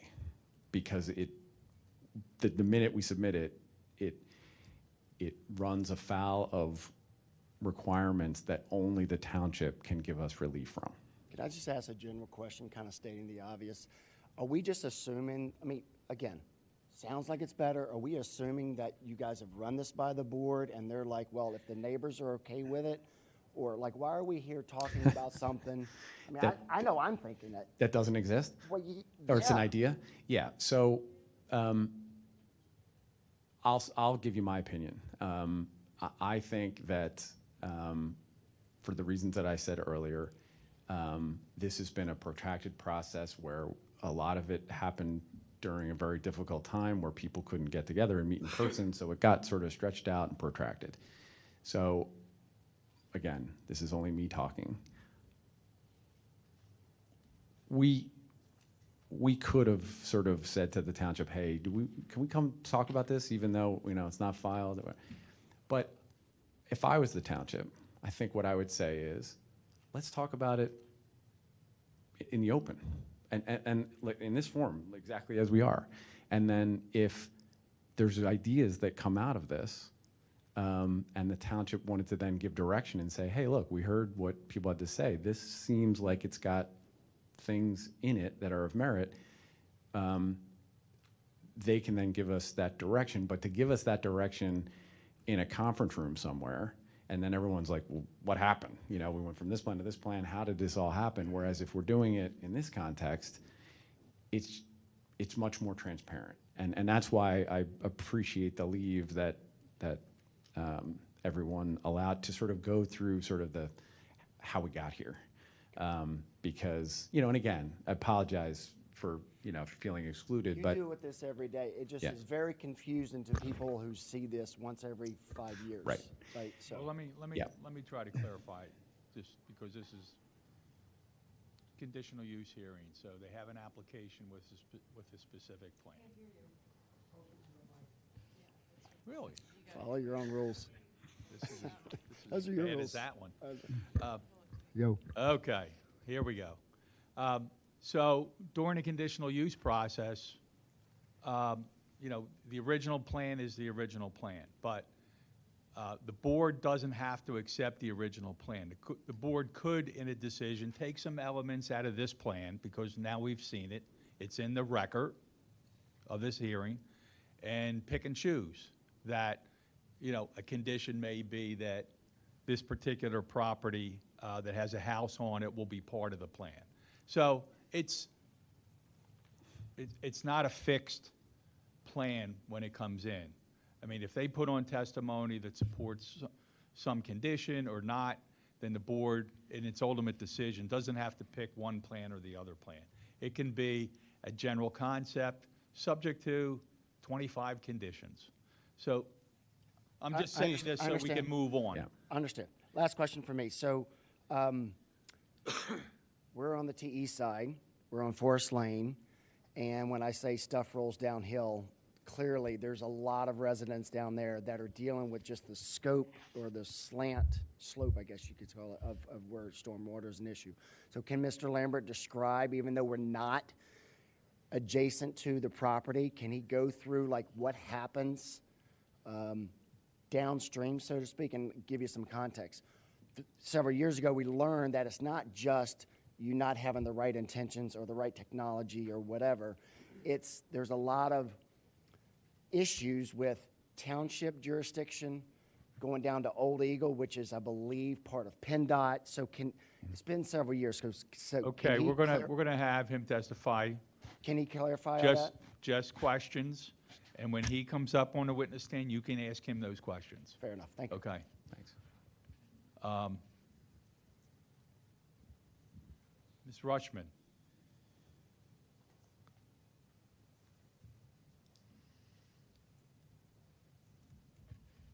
Hi, thank you. I was one of the small group that, and I do appreciate this effort. I just want to ask you, did we discuss putting that road out onto Eagle? Mm-hmm. I just want to reiterate with everyone, if you live in our little community, having the ability to get an extra road out to deflect some of the traffic could be very beneficial, in particular because just down the road is the train station, and there's a tough left turn, and there's no light, and so I just think I just want to make that's a very important point. And otherwise, thank you. I think this is much better than the original plan. Thanks. Thanks. Mr. Satterfield. No question. Ms. Nuttall, questions? Thank you for letting me ask my question. And it is with regard to what she was talking about. So I think the reason that I feel potentially affected by this is, this isn't an island. So there's a lot going around this, including new stuff in Villa Stratford, and there's stuff above this. And you're kind of limited, because I assume that that's Eagle Village down there, that's the Yes. borders? Okay. Mm-hmm. So the thing that concerns me is the traffic. And I think that this is lots of small residential areas. And it's already harder going up and down Eagle Road. Madam, So questions the question is... on his testimony only. He didn't testify about traffic, right? Right, but that's the question I'm bringing up. But with ask- the new additional thing coming but- out to the side onto Eagle Road. Ask him if he's willing to do that. Oh, did you guys look at traffic? We did, and we have a traffic study and a traffic engineer who will testify. Okay. And just to answer maybe what you didn't ask, which is that entrance onto Eagle Road, again, we would need the leave of the township to say it's okay, but we would be more than willing to do that. Okay, great, thanks. Yeah, thank you. Thank you. Mr. Holloway, any questions? No questions. Silver? And Mr. Gatto. Gato, any questions? Is he here? Okay. Mr. Brosman? I do have a few more questions before we... Mr. Borlier, go ahead, but Mr. Brosman will have a chance to redirect the witness if he chooses. But Sure, go ahead, it's- Mr. Borlier. It's a little unorthodox with this many parties. Thank you for letting me ask a few more questions. You mentioned, sir, that what's there now this plan will be an improvement regarding stormwater. Is that what your testimony was? Yes. But just to be clear, you are removing mature trees from this property for this development, correct? Yes. Can you tell us how many mature trees you would remove under this plan that's on A4? No. I don't mean to be snarky, but burn Panzac. So as I said before, since this configuration was put forward just as a capturing of ideas, I think intuitively I can look at that enhanced buffer area and just know that there's going to be more preservation opportunities because now we have more space. But what the overall plan calculations are with respect to preservation, I don't know. Byrne may be able to speak intelligently to it, but he may not have done the full-blown tree calculations and landscape plan for this plan, only because it's not official. We're not officially submitting it yet. And you don't mean to be snarky, and I don't mean to be cute, but I got to ask the question Sure. because you brought it up. Yeah. So you're saying that there's going to be more preservation on, we'll call it the left side, that's the grant side, under A4, correct? Yes. But you would agree with me there's going to be less because in the middle and potentially on the right side, or let's just call it the rest of the property, because you are moving the townhomes to the right, correct? Yes, but overall, same amount of open space. So if you were to be able to superimpose onto this property where the existing trees are, you may pick up benefits because certain trees may be in the enhanced buffer, and so that's a pickup, as opposed to the submitted plan, which has this sort of giant center green. Whether they're,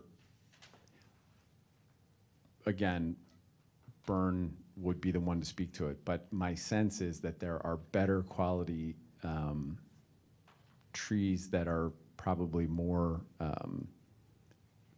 worth saving along the perimeter than in the interior of the property, just by the way that the property currently is laid out. The interior of the property is kind of open. And you brought up that large open green space on the plan that's before the board, the May plan. Yes. And the May application. I think you mentioned this, but just to be clear, this open space on A4 is not nearly as contiguous as the plan that's before the board, correct? No, it's definitely not as contiguous. It's spread out more throughout the property, the open space. Correct. Again, to finish the thought, because the impetus for that was to put open space in the places where it meant the most to the people that were adjacent to that open space.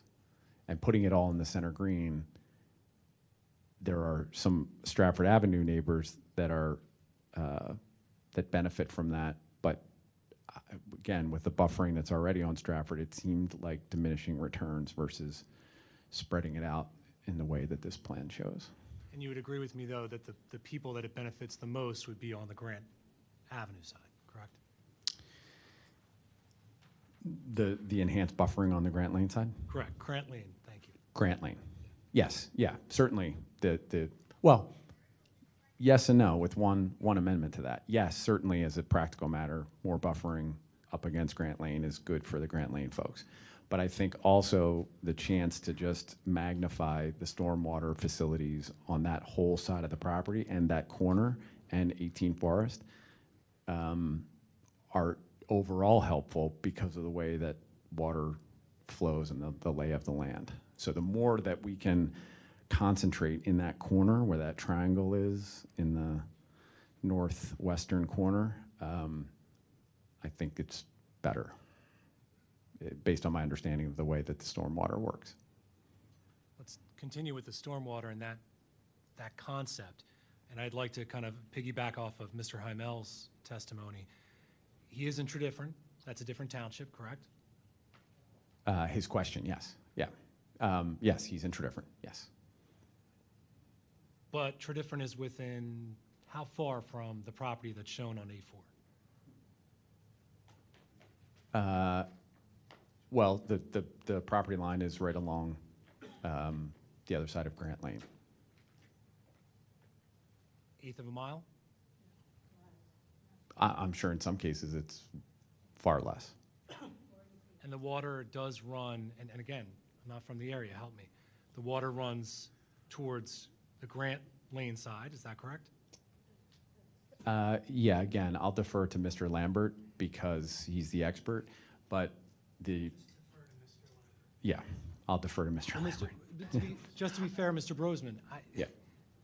without you jumping in, to answer the question, you have mentioned. I've been trying to be, as you said, a wide latitude as you have been, which I appreciate, but trying to make the point that we have a stormwater expert, we have a landscape expert. I don't think it's fair to keep asking Mr. Howder, and I would ask Mr. Howder needs to say, I don't know. Yes. And he's I'm trying to answer the question, but. I'm trying to be, I'm trying to engage in a dialogue as opposed to something that feels like a courtroom. I would just make the point that Yeah. the witness has testified to stormwater and pretty significantly over Yeah. the last hour and a half. Yeah. No, look. Yeah, and Mr. Lambert can speak to all this, and again, frankly, I don't want to not answer your question because that seems rude, but I do think Mr. Lambert will just be able to give you way more detail on the function of stormwater, not just in that corner, but across the whole site. Understood. Thank you. And you did mention that, again, you said this was a great improvement regarding stormwater because there's no stormwater facilities there now, right? Correct. Okay. But again, I've already asked about the mature trees, so I'll ask, there's going to be significant earth disturbance with this development, correct? Temporarily during construction, but then it will all be restored and landscaped, and there'll be trees preserved and trees replaced because, as you know, the township has extensive landscaping requirements and will comply with all of them. You mentioned, speaking of complying with township code, you mentioned that A4 does not, I think you said it runs afoul of the township code, correct? I wouldn't use that word. I think you did use that word. I believe it's in the spirit of the township code, but that's my opinion. So is it I just want to understand, and Mr. Rice kind of touched on this a little bit, I want to understand what the goal is here. There's a application before the board, and it's a conditional use hearing, so are you hoping that the board approves the conditional use with conditions that reflect the plan on A4? If you're asking me what my hope is, I'm going to answer that in full. And my hope is that after a very long, protracted process of Plan 1 versus Plan 2 and these ideas, that with every passing day that stormwater management systems are not here, the people that live near here are affected by it. This will make it better. And my hope is that the board looks at this whole process and says, you had a plan, you changed the plan. Now, as a result of meeting with key constituents, the plan has these changes. We think they're good and better, and we would approve it based on the stipulation that you make these changes, and then take us into land development where we would work with neighbors, the Conservancy, to continue to perfect this plan. And, you know, just since you brought it up, my hope also too is that we can get to land development because of, as I've promised the neighbors on Grant Lane as well as the neighbors on Stratford Avenue, they would have a seat at the table to sit with our landscape architect and help configure what is across the street from them in terms of the way it looks and the way it's landscaped. So That would be you're my open to hope. talking to neighbors moving forward, but for the purposes of this presentation, this hearing, you're hoping to have conditional uses tacked on relative to A4 that incorporate A4. If procedurally the township could, through the conditional use process, approve the submitted plan with the stipulations that it have changes made that make it look like this, that would be my humble request or hope. You mentioned the new buffering that's created on A4. Is any of the what's considered open space, and keep in mind I just got this plan an hour and a half ago, is any what's considered open space in that new buffering? No.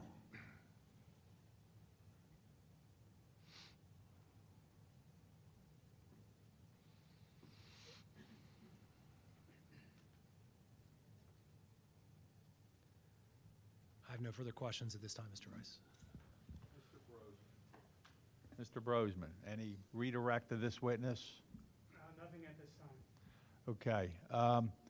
We're going to take about a 10-minute break, and when we come back, the board is going to have some questions for Mr. Howder. So he's still on the witness stand. Okay?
Good evening.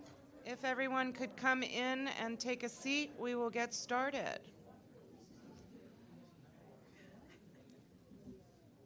Good evening. Hi, break's over. Please take your seat. We'll get wrapped up for the evening. And again, I will ask our solicitor to take us through. Okay. Mr. Howder is still on a witness stand, and we're going to have any board questions for Mr. Howder, and then I think we're going to call it a night. We'll be back here on Wednesday. I've been told that Mr. Lambert, the expert in stormwater management, and the civil engineer will be testifying, so have your questions ready for him. Questions? And we'll deal with that on Wednesday night. So with that, Mr. Howder, I guess, why don't we start, and we'll work our way this way with commissioner questions. Any questions? No questions. Okay. Any questions? So this is entirely procedural, and perhaps hopefully unnecessary. But if I were to ask you all the same questions that you were asked by all of the presently being treated as parties but may ultimately not be party residents, would your answers be the same? Say that last part again. If I were to ask you the same questions now that were asked of you by all of the residents who are presently being treated as parties but may, subject to your council's objections, eventually be disqualified and no longer be parties, if I were to ask you all the same questions that they asked you today, would your answers be the same? Yes. Thank you. Any other questions? Yep, go ahead. I promise mine will be easy because I'm not going to ask you about stormwater. All right, so it'll be really easy and quick. And I'm not an attorney, so it'll go fast. Okay.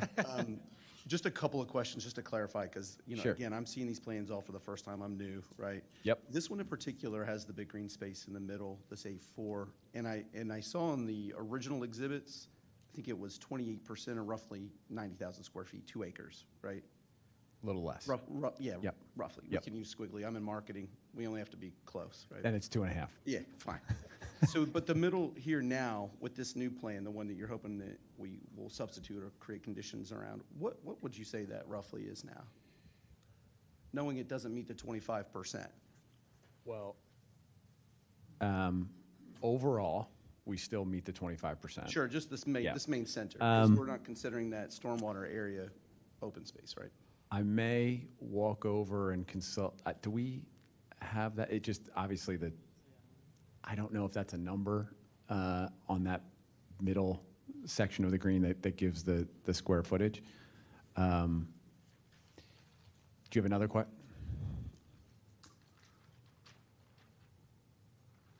So the total open space is over 25%, but I think Mr. Coates' question was the center green area. That's okay, I can find out later. It's Yeah, not a problem. we can Sure, get that sure, I'll get the calculation. information. Yeah. So, and in this plan or the other plans, right, is any of that open space publicly accessible, or is that only usable by the residents of the new? Yeah, so this answer always sounds like overly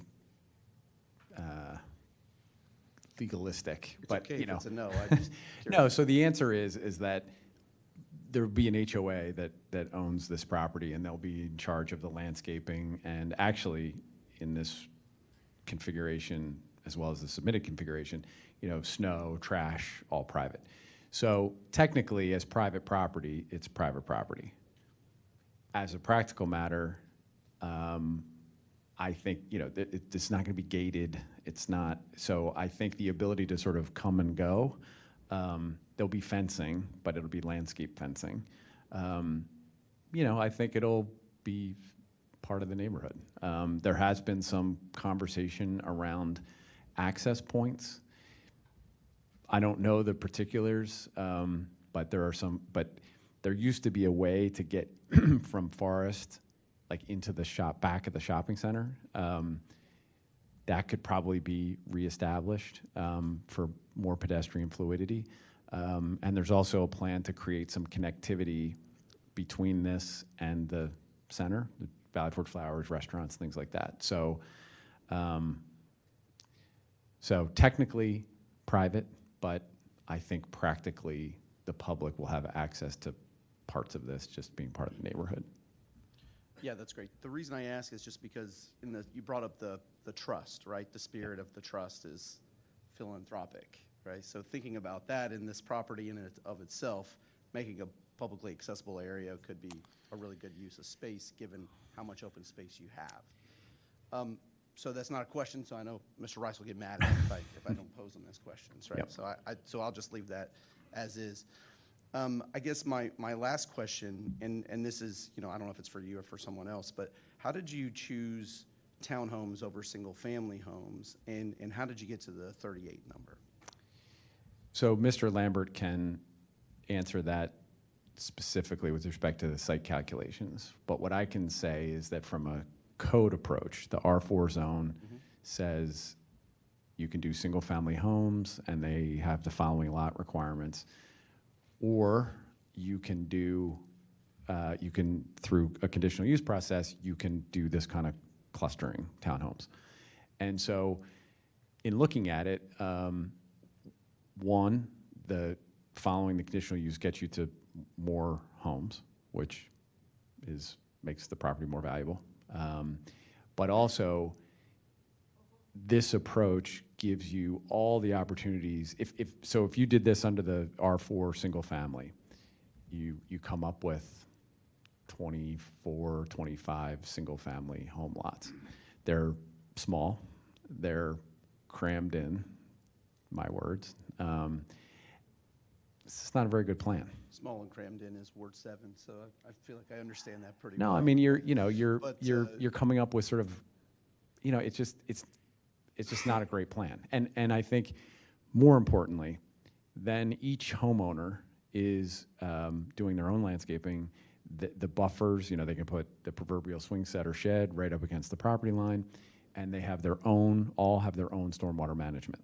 So ongoing maintenance, meeting minimum requirements versus more robust requirements, all of those things kind of get the opportunity to do all that, enhance systems, HOA managing the landscaping and the maintenance of the stormwater system all happen in this plan versus the alternative under R4. Sure. I know I said that was my last question, but I just want one more piece. So I'm looking at this plan, this tan line, that's sidewalks, correct? I'm reading this correctly? The ones along the road. Correct. Yes. And those are not there today? There's no sidewalks on these streets? These So you'd streets be aren't adding there. sidewalks These to- streets aren't there today. Nothing. I mean, nothing. Meaning the sidewalks on Eagle. Oh, and I'm Stratford. sorry. I was looking interior. That's correct. They're not there today. So you'd be adding that pedestrian access? That's correct. Cool. Thank Yep. you. Yeah, thank you. So just one question. So highest and best use, that was your testimony, that was your charge working for the trust. You have an agreement with the trust, I guess, and then the idea is for you to do a plan that it's the highest and best use. This versus the singles, this is a much more lucrative plan, I would take it. I assume you've run the numbers to show that in terms of benefit to the trust and to the beneficiaries than 20 singles, was it? 24, 25? 24, 25 versus 40-ish townhomes. Isn't 38. We'll 41, 38. Yeah.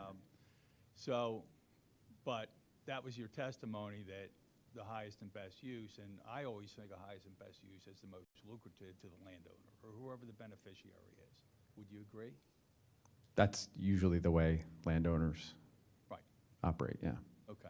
Yeah. So, I know there's difference between that type of a development versus this type of a development, but,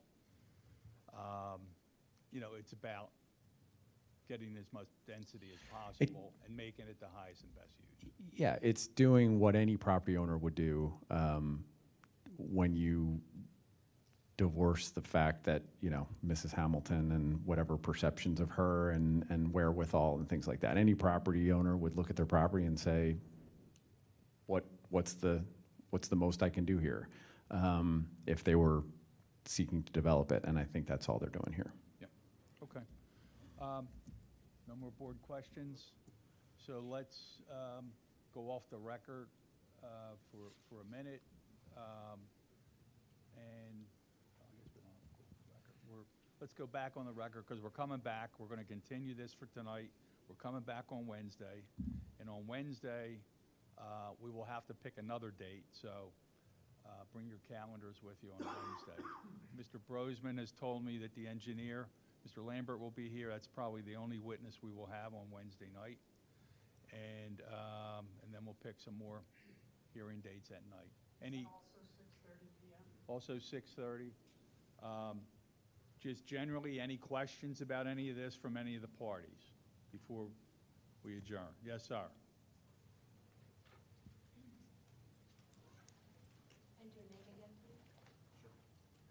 I'm Brian Curley, 136 Fairfield. If for some reason, and I do have one, I cannot attend, could I submit testimony either online or information to you directly that could be presented at a meeting? No. Okay. What you can do, for anyone that is not here, you'll lose the opportunity to cross-examine the witness. But when you are here, you can certainly present any kind of testimony that you want to present if you want to rebut that witness. Thank you. I just have a question for you, Mr. Brosman. So, looks like we'll have the engineer on Wednesday. Do you have a witness list, or how many witnesses you will ultimately be calling? Yeah, at this time, which could be subject to change because there's a lot of other parties, I'm anticipating we'll have the engineer, Mr. Lambert. We have Mr. Panzak, who was mentioned, the landscape architect. We have a traffic engineer, and we have a land planner to discuss the fiscal impact study that was submitted with the application. There's some potential others, but right now they're not on my list. That's what I have right now. Thank you very much. Maybe be prepared to bring 2 witnesses next time. There may be a appetite from the board to stay a little longer. I just don't want you to be caught without another witness, because tonight we've said you bring 1. So Okay. bring the team. Okay.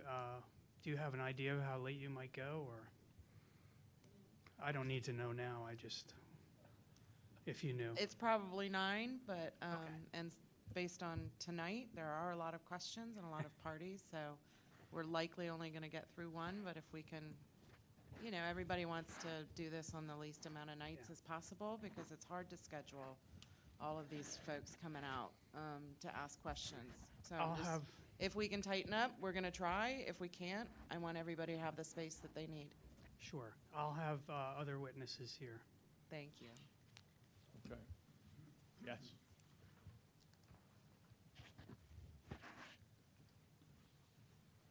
Amber Atwood-Levy, Radnor Conservancy. I was just going to ask if when the new information is added to the township website, if it could include a date or something in addition to a file name than A4 or Exhibit A. I think that that would really help with clarity as people are trying to follow along, whether they have public comments or, you know, want to participate. I was just wondering if that could happen as things are added to the township website, because I think that that would help us move along as well. That's it. Okay.